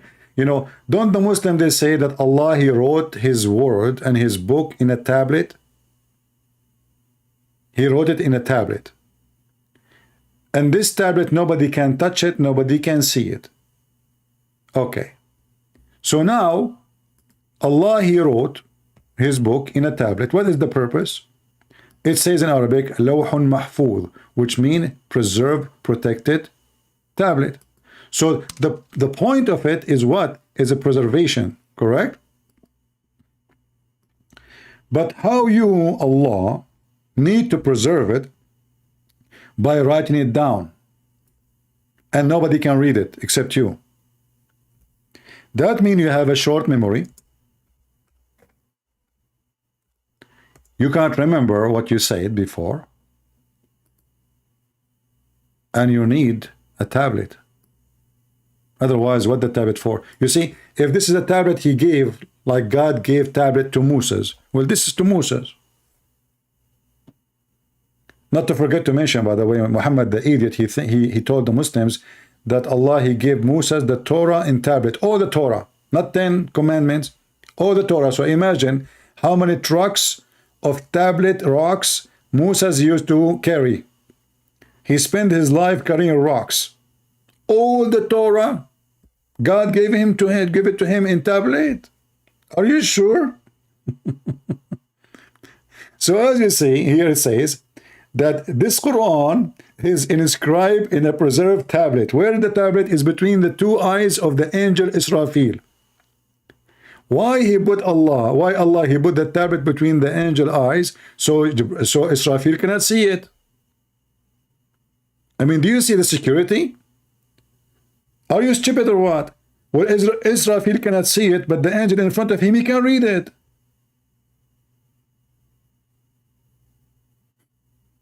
Are you with me, guys? I mean, do you see the stupidity? If I put the tablet between the eyes of the angel Israfil. Wonderful. Now Israfil cannot see it. Wonderful. But the guy, the angel in front of him, he can read it. So what kind of a security the security is?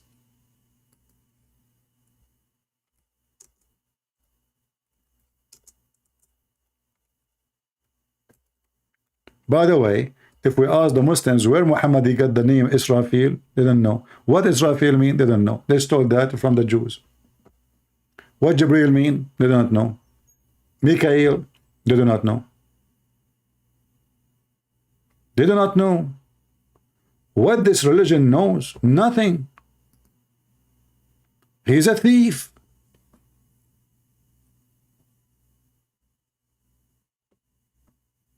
Until now, zero Muslim tried to contact me. The only one we have him contacted me is somebody. He left Islam.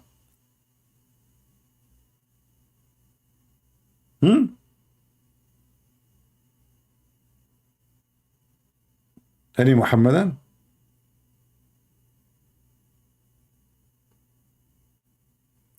Let's go to Ibn Kathir and read the interpretation for this verse, shall we? So we love together. Maybe Christian Prince is giving you false information. Chapter 85, verse number 22.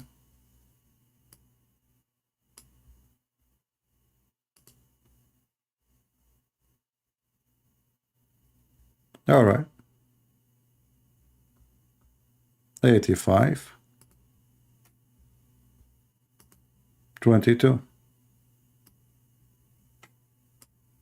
Let us love together at the hocus focus mocus tocus falafel of Muhammad. All right.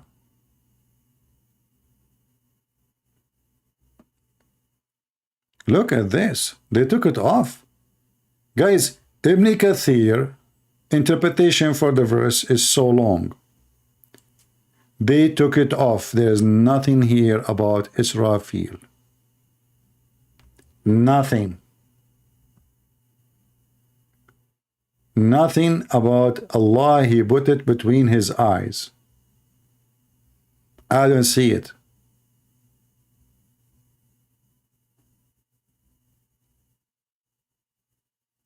None.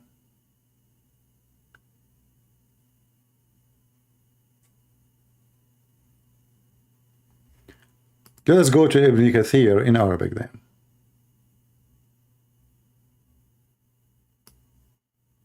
Just to show you why you cannot trust Muslims when they translate to you any book of their books. Ibn Kathir in Arabic, I have all the books collection here in my shelf, is 1,000 times bigger than what they have in English.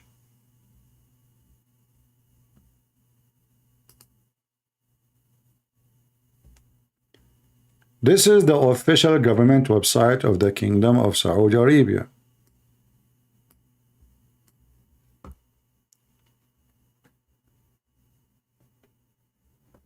And this is the description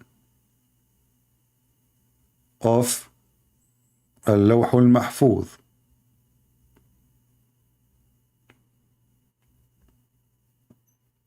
Page number 1. It says here, let us see.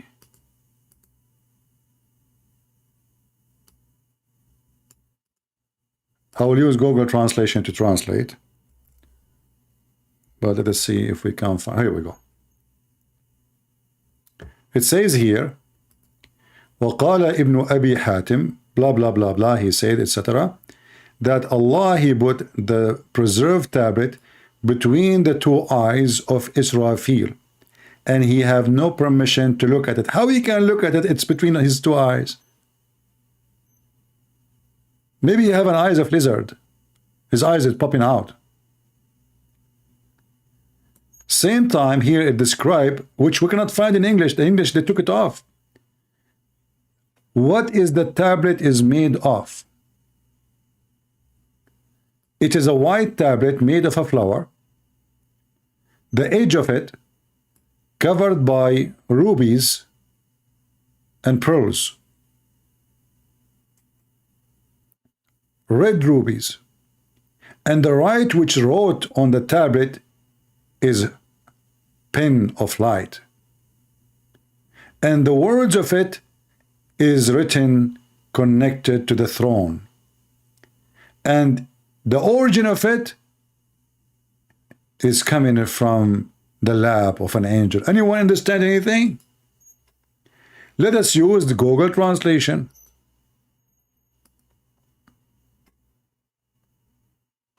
And here you need to ask yourself, how come this is not in the English translation of Ibn Kathir? Here we go. The preserved tablet is on Israfil forehead. Ibn Abu Hatim said, my father told us from, okay? So Allah, the preserved tablet, he sent down whatever he was. Oh, where is the eyes? We want to see the eyes. We saw the forehead. I think we skipped. It should say, let us see. Yeah, and the translation is not coming. So anyway, he put it in his forehead between his two eyes, and he have no permission to look at it. He have no permission to look at it. And here it says, describing the tablet, what it's made of. The tablet is a white pearl. Its length between the heaven and the earth, and this is Google translation, as you know. And look how big the tablet. All of this is between the eyes of the angel. It's between the east and the west. Its edges, brother, is made of a pearl and sapphires. And you know, like here, they are adding more spice to that story. Here it says, Allah, he preserved the tablet in a white pearl, with pages are red rubies. His pen is light. His book is light for God, in which every day he created 60 and the 300 moments. He created, provided, kills, gives life, honor, immunity. Allah is making a book now. And Allah, he preserved the book between the, this is why the angel Jibreel, he have a cross eyes. I mean, imagine you are an angel trying to spy at what Allah he put between your two eyes. You are becoming so curious. Did you ask yourself why Allah he put the book between the two eyes of Israfil? Any Muslim can tell me? Isn't this is clear that he don't trust him? He put it, it says here, you see, in the translation, we could not find it. It says here, between the two eyes of Israfil, and he is not allowed to look at it. Why? Because obviously Allah do not trust Israfil. Israfil is a bad boy. So Allah was looking where I'm going to put the tablet. If I put it in his lap, he will look at it. If I put it in his hand, he will read it. So he come with a smart idea. I put it between his two eyes.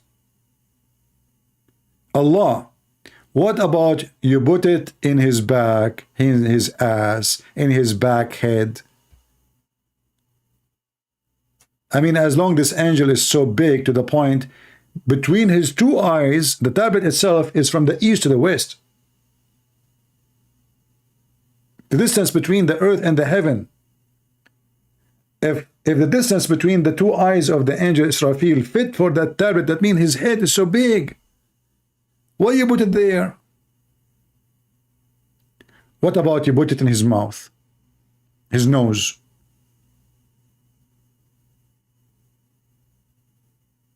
Exactly, Tim. I like that. Hold on. Tim, he helped us with the description of the. Where is the tablet now? This is the tablet.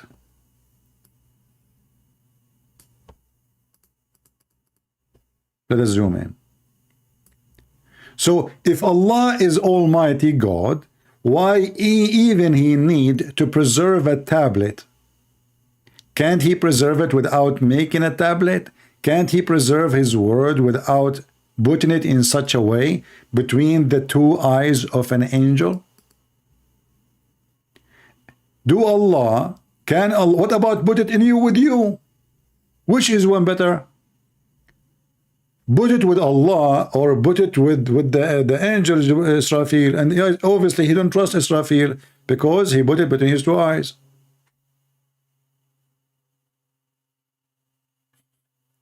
Some days I feel like that picture. I wonder how your wife she think about you then. Oh, I get it. I think you feel like this when your wife she show you the bill of the credit card at the end of the month of shopping.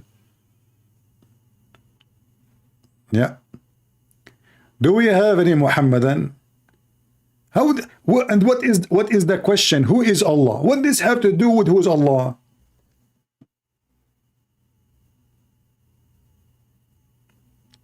What we learn now that Allah he need to preserve tablet. He'd have a short memory.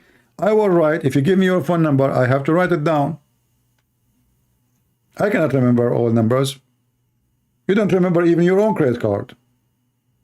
You remember maybe your number, maybe your mother number, maybe somebody you call, and even these days because people they use the phone memory. Nobody remember the number of anyone.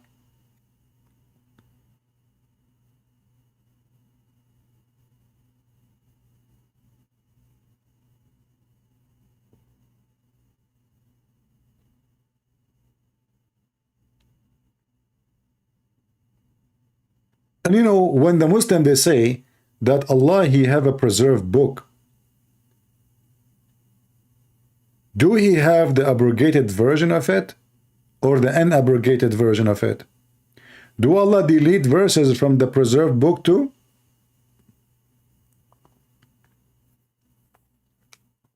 There is other way to prove that Allah is God.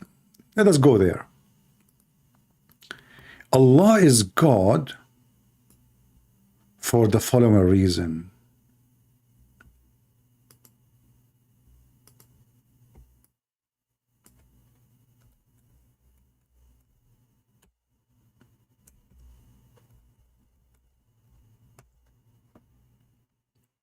When I was a kid, I liked to watch cartoon. And cartoon have ifrit. Anyone knows what ifrit? Who of you do not know what is ifrit? What is the Muslim boy? Can you tell the audience what is ifrit?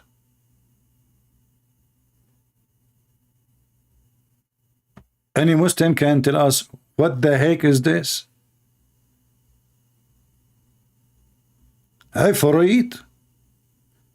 Muhammad, he took stories from 5th grade children's and he put it in his Quran. Let me introduce to you chapter 37 verse number 27 sorry, where Solomon he have a ifrit. And the reason he is a ifrit, he is a genie in the bottle, but he is so fast, brother.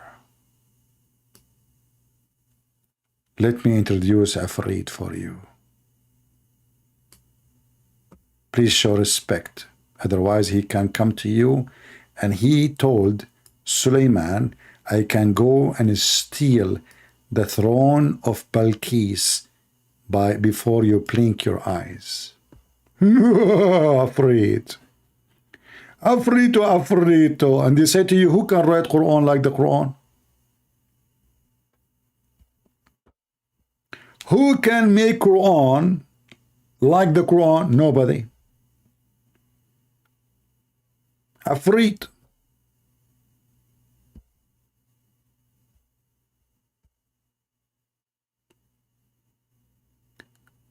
Solomon, he have a ifrit. This ifrit is a thief. He told Solomon, Listen, I can go and steal her throne. I mean, look at the thieves. They made Solomon as a thief. I can go and bring you everything you have before even you blink your eye. Look how so fast this guy is. Before he blink his eye, the Afrit can bring her throne, her chair, the dollars, the money, the credit card. He's so fast. Are you kidding me? This is why he is a Afrit. Look what he said to him. Afrit, between two brackets. This the Muslim interpretation now. He's a strong. He's a strong, okay? Listen carefully. This is a story written in the tablet. By who? By Allah. Okay. And Afrit, who is a strong, from the jinn. Oh, he's from the jinn. Now we know his family too. Said, I will bring it to you before you raise from your place.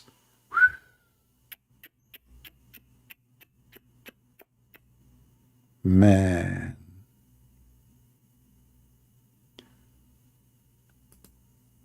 The Muslim Sulaiman, he is a thief like the Muslim Muhammad. The first thing they start thinking of after he told them that her throne is made of gold is how to steal the throne. How? By Afrit, brother. The Afrit, this is not a joke. This is a very fast creature. I mean, ask me. When I was in school, the teacher, she said to me, you are Afrit. Because I was a troublemaker. And I don't know what Afrit is. Like you are 5 years old and what the heck is Afrit is this? Afrit. This child is Afrit. And now we know where it's coming from. And where is the Afrit is coming from? Is it from the legend of the Hindus? Afrit, genie in the bowl.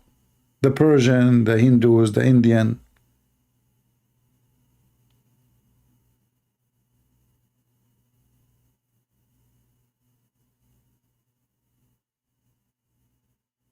The neighbor, she come to my mom. She don't know my name. She said to her, well, your son, the Afrit, he throw the football at my window. She said, which one? She said, Afrit.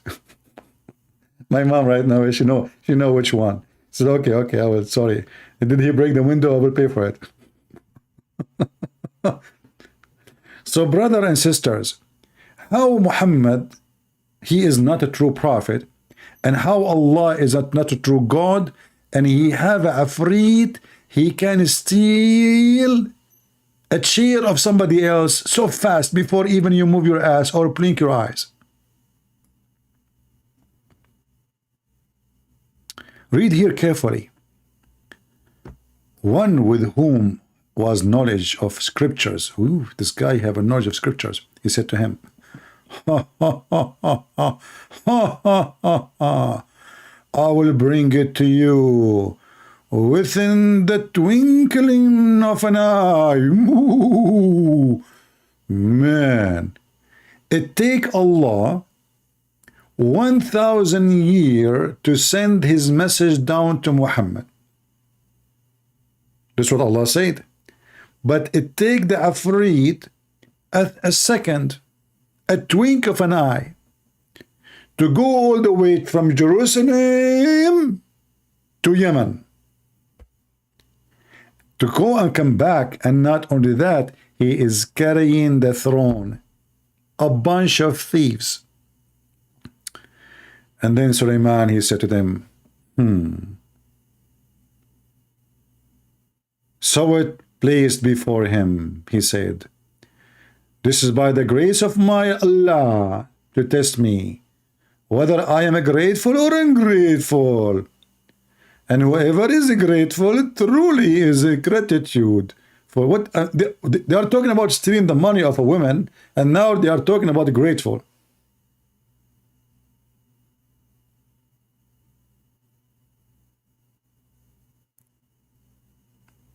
How in the world somebody, he is a Christian, he don't want to convert to Islam?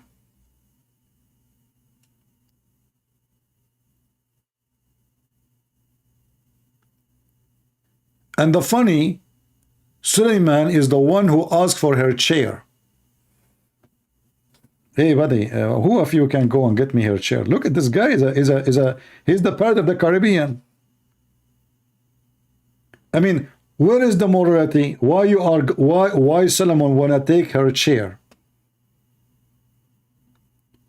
The Muslim, they say to you that in Islam theft is haram, brother, haram. Okay, a woman, she have a chair made of gold. She is a queen.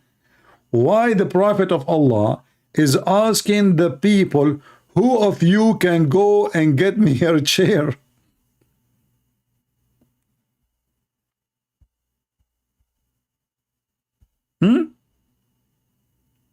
Hey people, who of you can get me the microwave from the house of a flying fish? Any one of you? I don't have a microwave. I don't use it, just joking. I mean, this is a prophet of God is asking his gang, who wanna go and steal a chair of a woman? Well, this is Islam.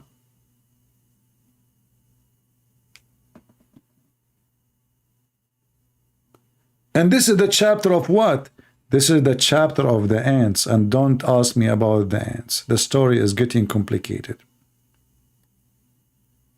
There's a bird. His name is Al-Hudhud. I don't know, guys, if you have time. People, do you have time? Do you have time to tell you the story, or you have no time?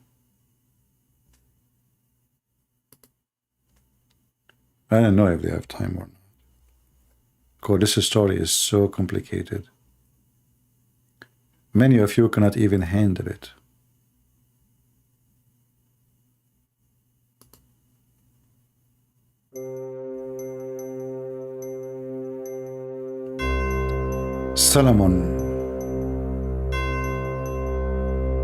Solomon chicken the chicken. Hold on, did I say this? Solomon chicken the chicken? What kind of language is that? Chicken the chicken? What the heck? English is funny. Solomon chicken the chicken. Chicken, chico, chikaku.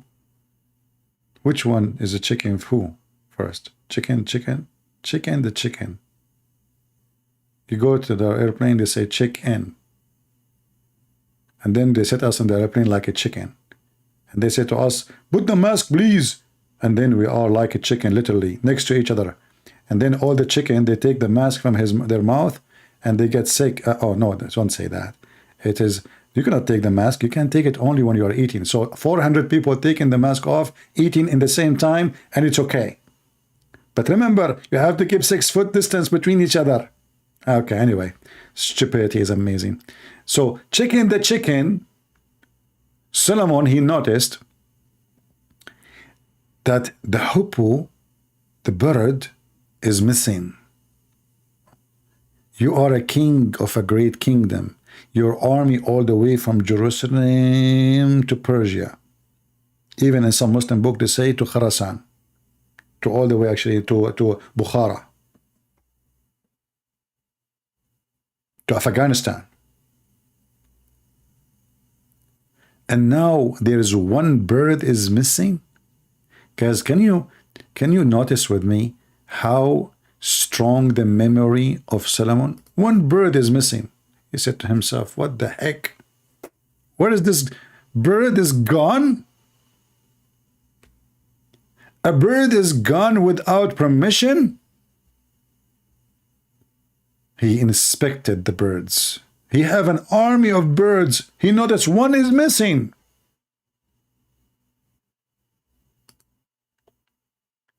Do you see how good his vision is? How good his... One bird is missing.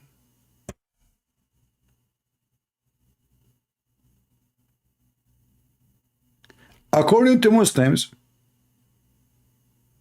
the army of Sulaiman, according to the Quran, the army of Sulaiman contained quarter of a human, quarter of a genie, quarter of a birds, etc. and there's one bird is missing.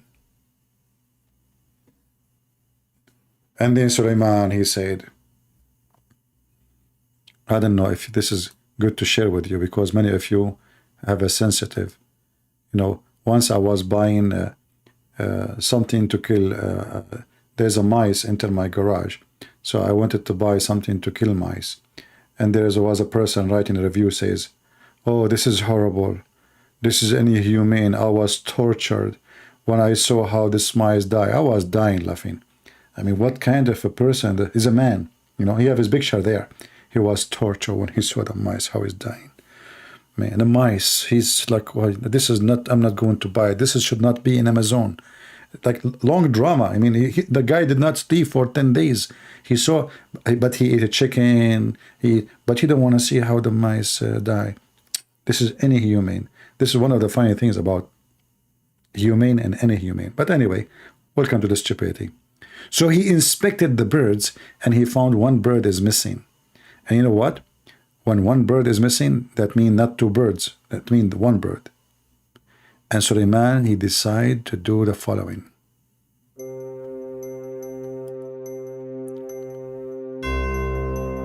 I will surely punish him. Severe torment. Or you know what? Slaughter the son of Mut'ah. Unless he bring me a clean reason. And then the hippo stayed not long, thanks to Allah. He came back and he said, I brought you some news. Don't get angry with me and don't burn the fuse.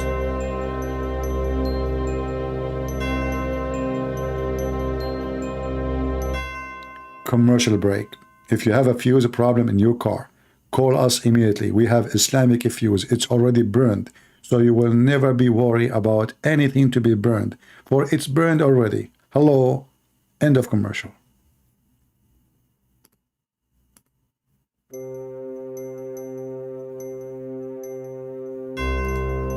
I found a woman. I found a woman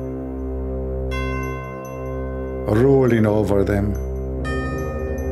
She has given all things: iPad, notepad, iPhone 17, laptop, computer, and eyelashes.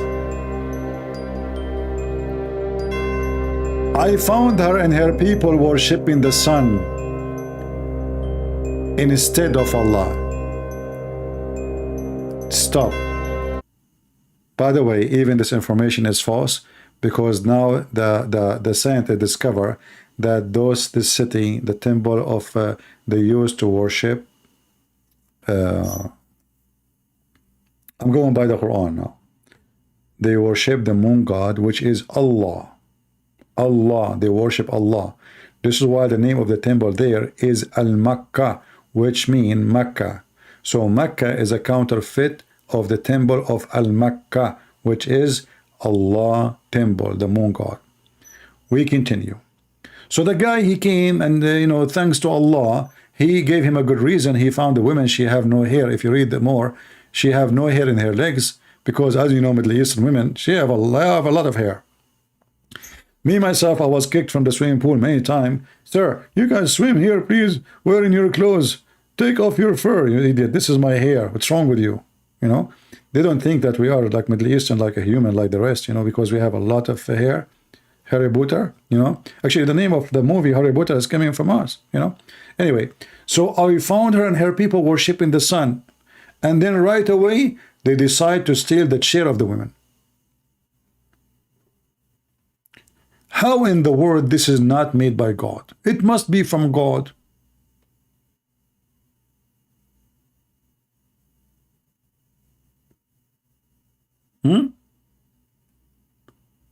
Are you telling me, hold on, talking about Al-Hudhud, chapter 27:20, verse number 20, I want to show you something very funny. They asked Muhammad, what this bird he do? I mean, why this bird is going around? He said that this bird can see what nobody can see. He can see even under the ground. So there was an argument between an Arab guy, obviously he's smart, with the cousin of Muhammad ibn Abbas. Let me find you the reference so we can read and laugh together. This is one of the earliest debates Muslims they face, and they got busted immediately.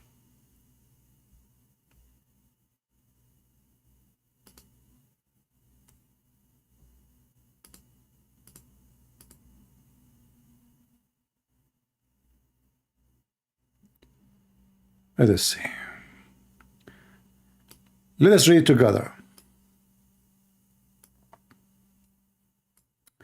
Mujahid said, Ibn Jurayr said, from blah said, everybody said, you know, okay, that the hippo would look for water for him. For who? For Sulaiman. In the various satrat of the earth, just as a man look for a thing on the surface of the earth, he would know just how far below the surface the water was. When the hippo showed him where the water was, Sulaiman would command the jinn to dig here. So the bird he showed him where? The bird he can see under the ground, like, you know, 100 meter, 200 meter, no problem, dig here, he can see it, he can see the water. So he ordered the genie to dig in that place, and they would have brought water from the depth of the earth. One day, Sulaiman, he went to some open land and checked on the birds, and he could not find this bird. So we told you, he threatened him, he will kill him if he did not give him a good reason. But look what happened here. An Arab guy, one day, it says here, Ibn Abbas, the cousin of Muhammad, told a similar story. Among the people was a man, the Muslim, they call anyone he was getting Islam busted Khawarij, is outsider, you know, like he, obviously he don't believe.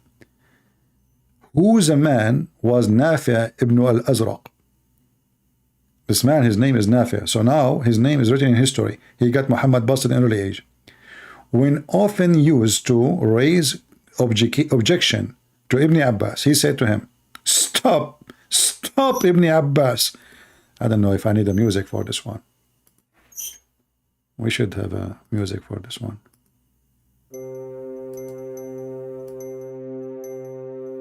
Stop Ibn Abbas. You will be defeated today. Ibn Abbas said, why? Why? Nafi said, you are telling us that the hippo can see water beneath the ground? But any boy can put some seed in a trap and cover the trap with dirt in the music, and the hippo will come and take the seed, so the boy can catch him in the trap. Do you see how stupid Muhammad is? The guy, he said to him, listen, Ibn Abbas, I mean, your lies and your prophet lies is bigger than the ass of Khadijah. You are telling us that this bird can see way down under the ground, see water. Yet a little kid, he can put some seed next to the trap and he covered the trap by dirt. And then the bird walk, and then boom, bingo, we get the bird. So how come he can see the water under the ground, but he cannot see the stupid trap? Look how Ibn Abbas, he refuted the guy. He started cursing him. Ibn Abbas said, if it is not the fact that this man would go and tell others that he had defeated Ibn Abbas in argument, so I admitted, I would not even answer. Then, now, supposing now he's answering. Look how he answered. He said to him, to Nafi, Away to you, when the decree strike a person, his eyes become blind and he lose all cushion. Nafi said, okay, hold on, okay. So Ibn Abbas start cursing the guy, threatening him by Allah. The guy, he said, okay, by Allah, I will never dispute with you again. But do you see, even the book of Ibn Kathir admit that the Quran argument defeated by this man. Ibn Abbas said, if not, it was not for the fact that this man would go and tell others that he had defeated Ibn Abbas in the argument. But the argument is about what? The argument about the Quran. Do you see it? I will never dispute with you concerning the Quran. This reminds me of Mimi Hijab speaking to Borat. He said to him, the Quran says if this is a book made by other than Allah, you will find in it a lot of contradiction. Borat Rahman, he said to him, well, I have a yellow pages from Emirat in Arabic and has zero contradiction. Doesn't have to be from Allah. This is how silly. Okay, so now we knew who is Allah. They could not prove to us that Allah is God. My Skype is open all those hours as zero Muslim call me. They will never call me when I'm speaking about this topic. Now we knew that Allah is a fairy tale storyteller, stupid donkey. Aka Muhammad. This cannot be from God. I mean, this is so stupid. And you will notice that Sulaiman, he have all those things.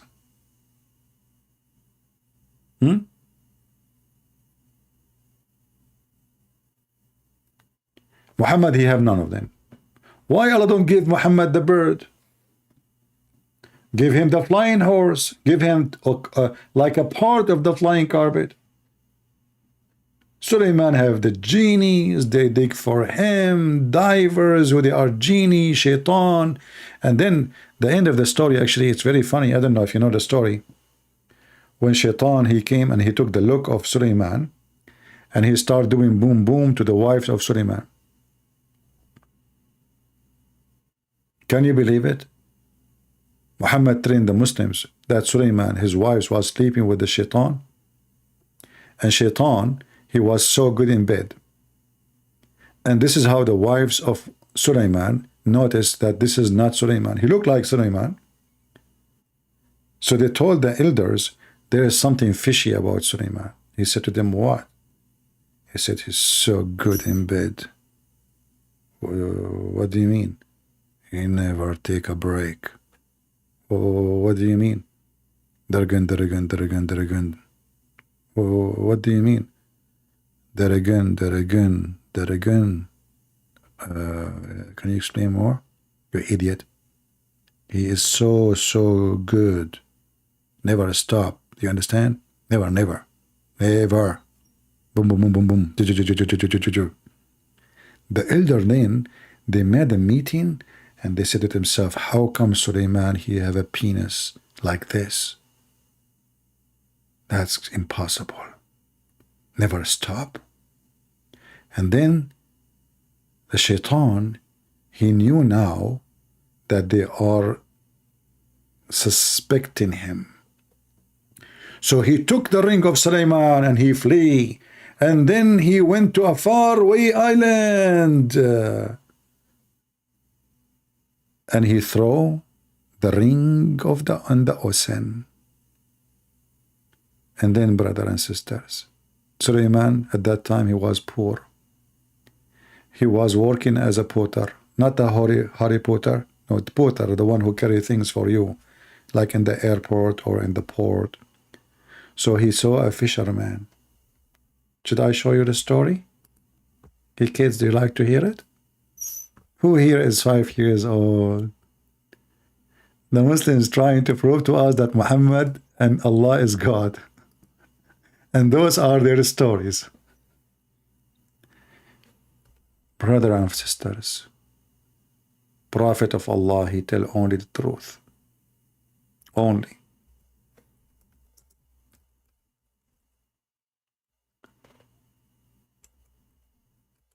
So Sulaiman, may Allah bless him,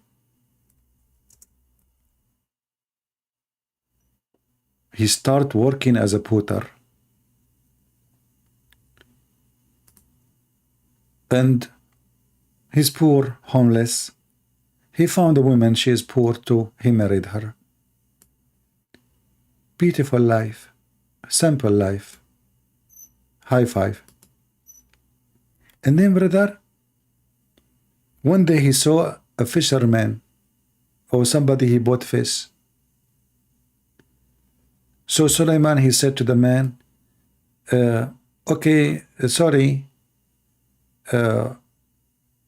can I help you? In return, you give me 2 fish. Look how Sulaiman becomes so humble. From a king to a person hoping to get 2 fish. Me, myself, I don't mind 2 sardines. So, can I help you to reach the bank, the river of the bank? He reached the bank of the river and he saw a person fishing.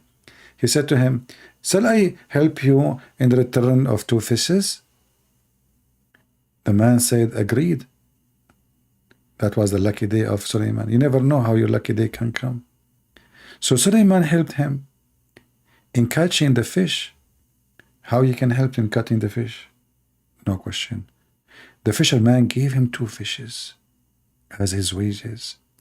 Sulaiman thanks Allah. When he cut open the fish, he found the ring in the fish's stomach.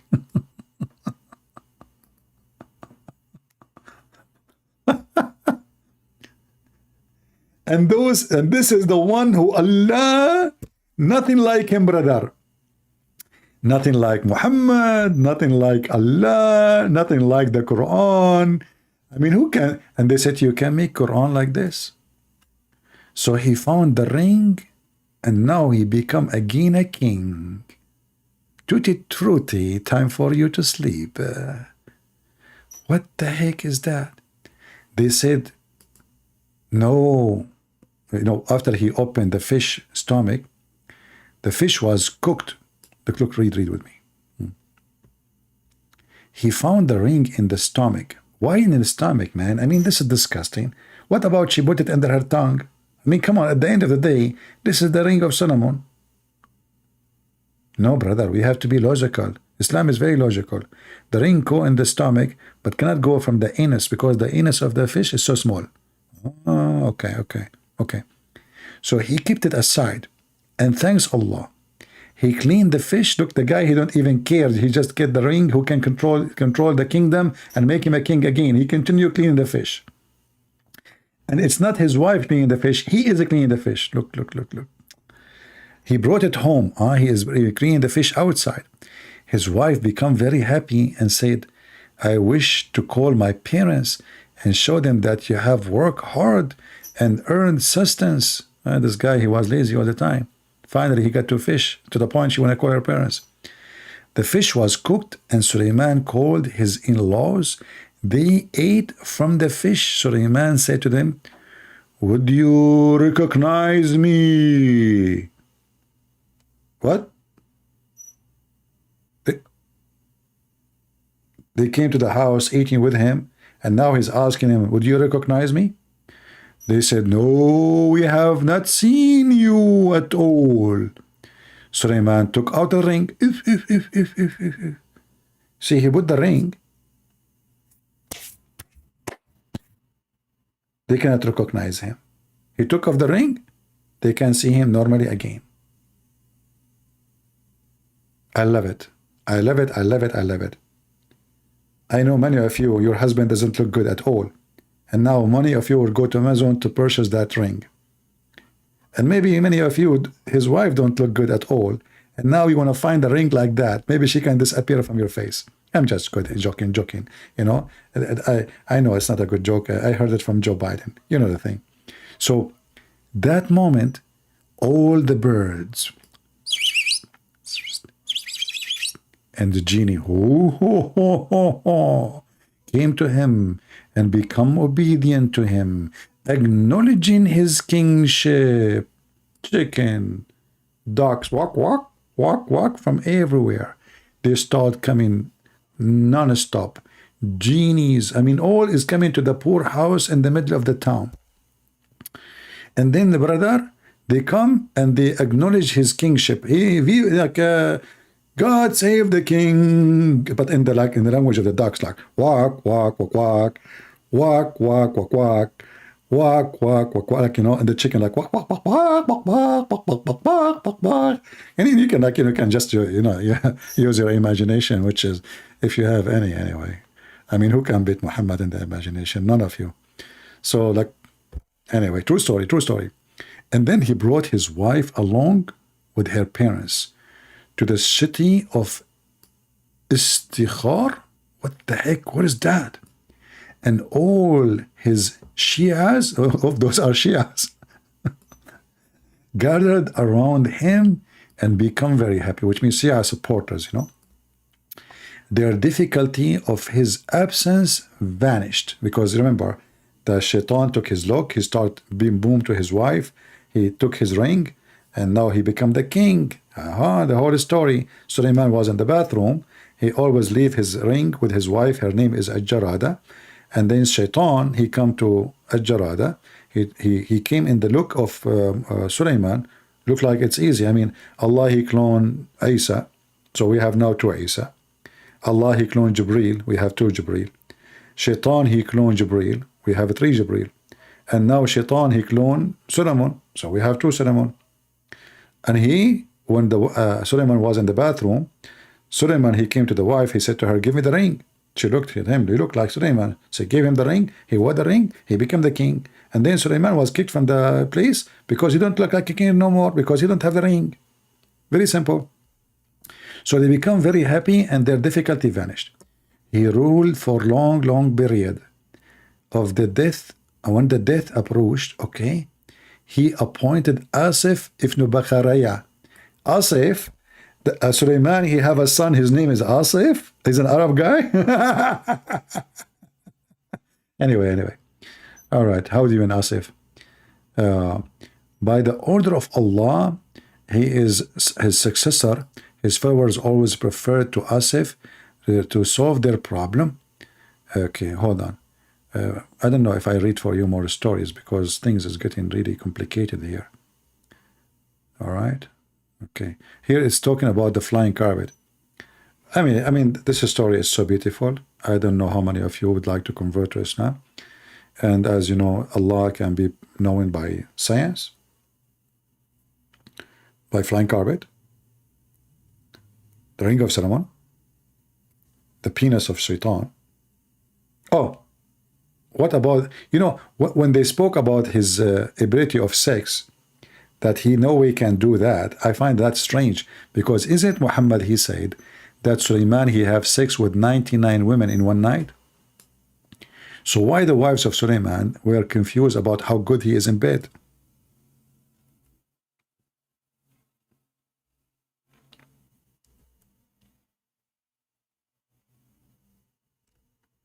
Let us see.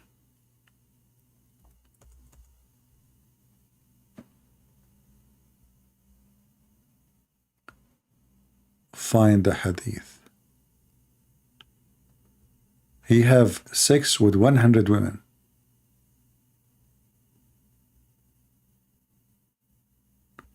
Where is the 100 women? Okay, hold on.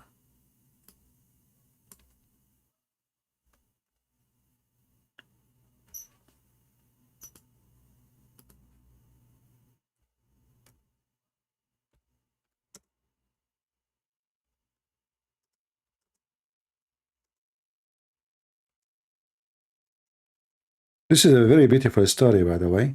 It can help you to do the right thing when you do intercourse.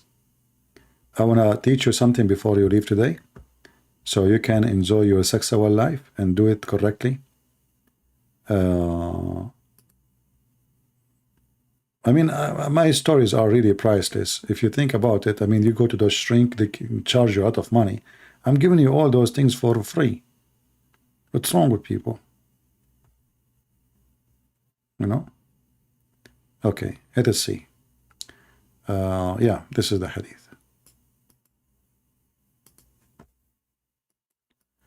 So the story about the wives of Sulaiman, they noticed that their husband is so not good, the shaitan is so good, better than their husband. Then you ask yourself, I mean, so what Muhammad is talking about, he can have sex with 100 women. Look, the translation here, there's no translation. Let us see a different one. This one here. Allah Messenger said, once Solomon, son of David, said, by Allah, today I will F 100 women. Each one, she will give me a mujahid, terrorist, who can go and fight for the sake of Allah. Which, you know, if you think about it, I mean, it's an acceptable number. You know, we Middle Eastern, we can do even, like I remember my grandfather, I don't know, I think he did like 200 minus 1. Yeah, I think 200. Yeah, I think, yeah.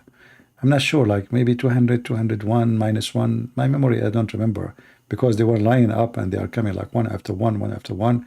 And when he finished, I said to him, grandfather, aren't you tired in this age? He said, where is the gym? You want to go to the gym? You believe it? After 200 women, he want to go to the gym. So I'm not surprised that Suleiman, he can do 100. That's simple, you know. I mean, come on. I mean, that's a big deal. What a big deal. This is very, like, this is very normal, you know, for Middle Eastern. This is why they are #1 in the world who buy Viagra, because they are so good in bed. Yeah, okay. Now, listen. Allah Messenger said, when Suleiman, son of David, he said, tonight I will have sexual intercourse with 100 or 99. You know, Muhammad is not sure, you know.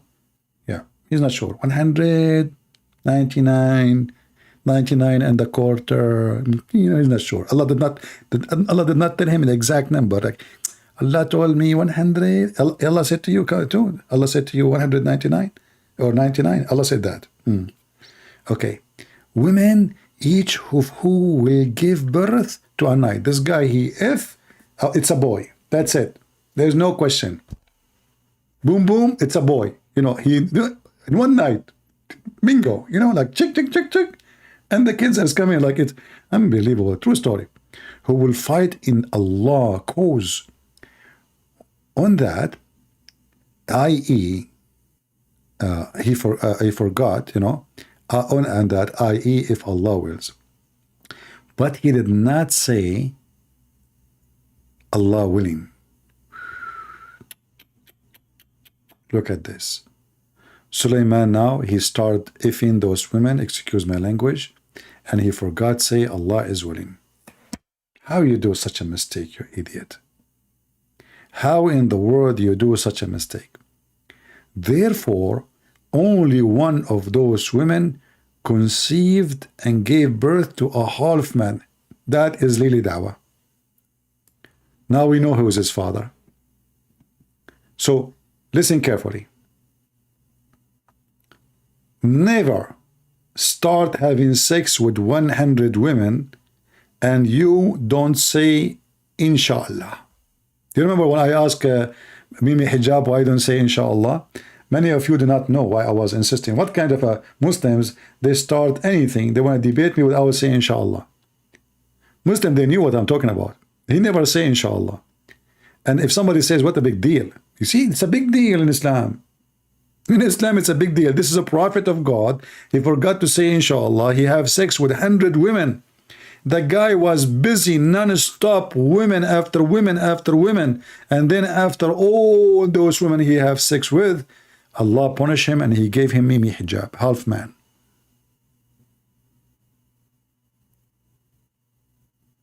Why? Because he forgot to say Inshallah. How many of you do such a mistake every day? How many of you You do such a horrible mistake. Do you want to have a half man child? You want that to happen to you. From now on, your wife, she take off her clothes. You are ready to go and to play bing bong. What do you say? Inshallah. You say inshallah, your boom boom will boom. You don't say inshallah, your boom boom will not bloom. Do you see how powerful the knowledge of a Prophet Muhammad? He knew, and look, this guy, to this night, okay, what about the night before it? This night you decide to F all those women. What happened the night? I mean, you have all the lifetime, you know, to do sex. Just tonight, no, this night, that's it. He decided this night he want to do jihad. This night is for effing for Allah. I don't care. This night, you know, like he said. I mean, when those people are listening to Muhammad and the Muslim, they say to you, the Arab didn't believe him, and they say to him, this is not but fairy tales of the ancient. They knew this is fair. They told him that in the Quran. And they say to him, because they are evil people, don't believe it. Who in the world want to believe such a garbage? Oh boy. He forgot to say inshallah. And maybe this is why we could not find one Muslim to call us today. And there's no Muslim can answer us because they don't want to say inshallah, I can answer you. If they say inshallah, I can answer you, they can refute me, they can debate me, they can. But always Muslim, they forgot to say inshallah. Until we see you again with more comedy with the stupid Muhammad and his stupid stories. I hope you enjoy it. Don't forget to get notified because YouTube censor our videos as usual. Many of you don't receive notification. You can join us in Patreon. It's for free. And Patreon will send you an email immediately when I post a link for my coming video live stream. Until we see you soon again, the Lord, my friend, is the Messiah. I don't want to compare between the wise Lord and his glorious words and wisdom and the stupidity of such a stupid religion. This is not even religion. This doesn't even fit for a person. He is certified stupid. Who in the world can be convinced with such an idiot stories? They fool you only when you are chosen to be a fool. No way any human being he convert to Islam or accept Islam as a religion unless he chosen himself to be stupid fool. We prove it to you every day. And there's no way a person he read what Jesus said, he can even compare between the stupidity of Muhammad and his false God and the wise Lord, the Messiah. I am the way. I am the truth. I am the Alpha, I am the Omega. I am He. I am God's Son. Before Abraham I am. The Lord, the Messiah, He is not a person speaking wisdom only. He is a person who say, go and your sin is forgiven. But talk is cheap. Talk is cheap. Not only He forgives sin, He make the one who cannot walk, walk. He make the one who is dead come from the grave. He made the one who have no eyes have eyes. That is the Messiah. He is the one who no grave can hold him, and no death can take him, and no Satan can control him. He is holy.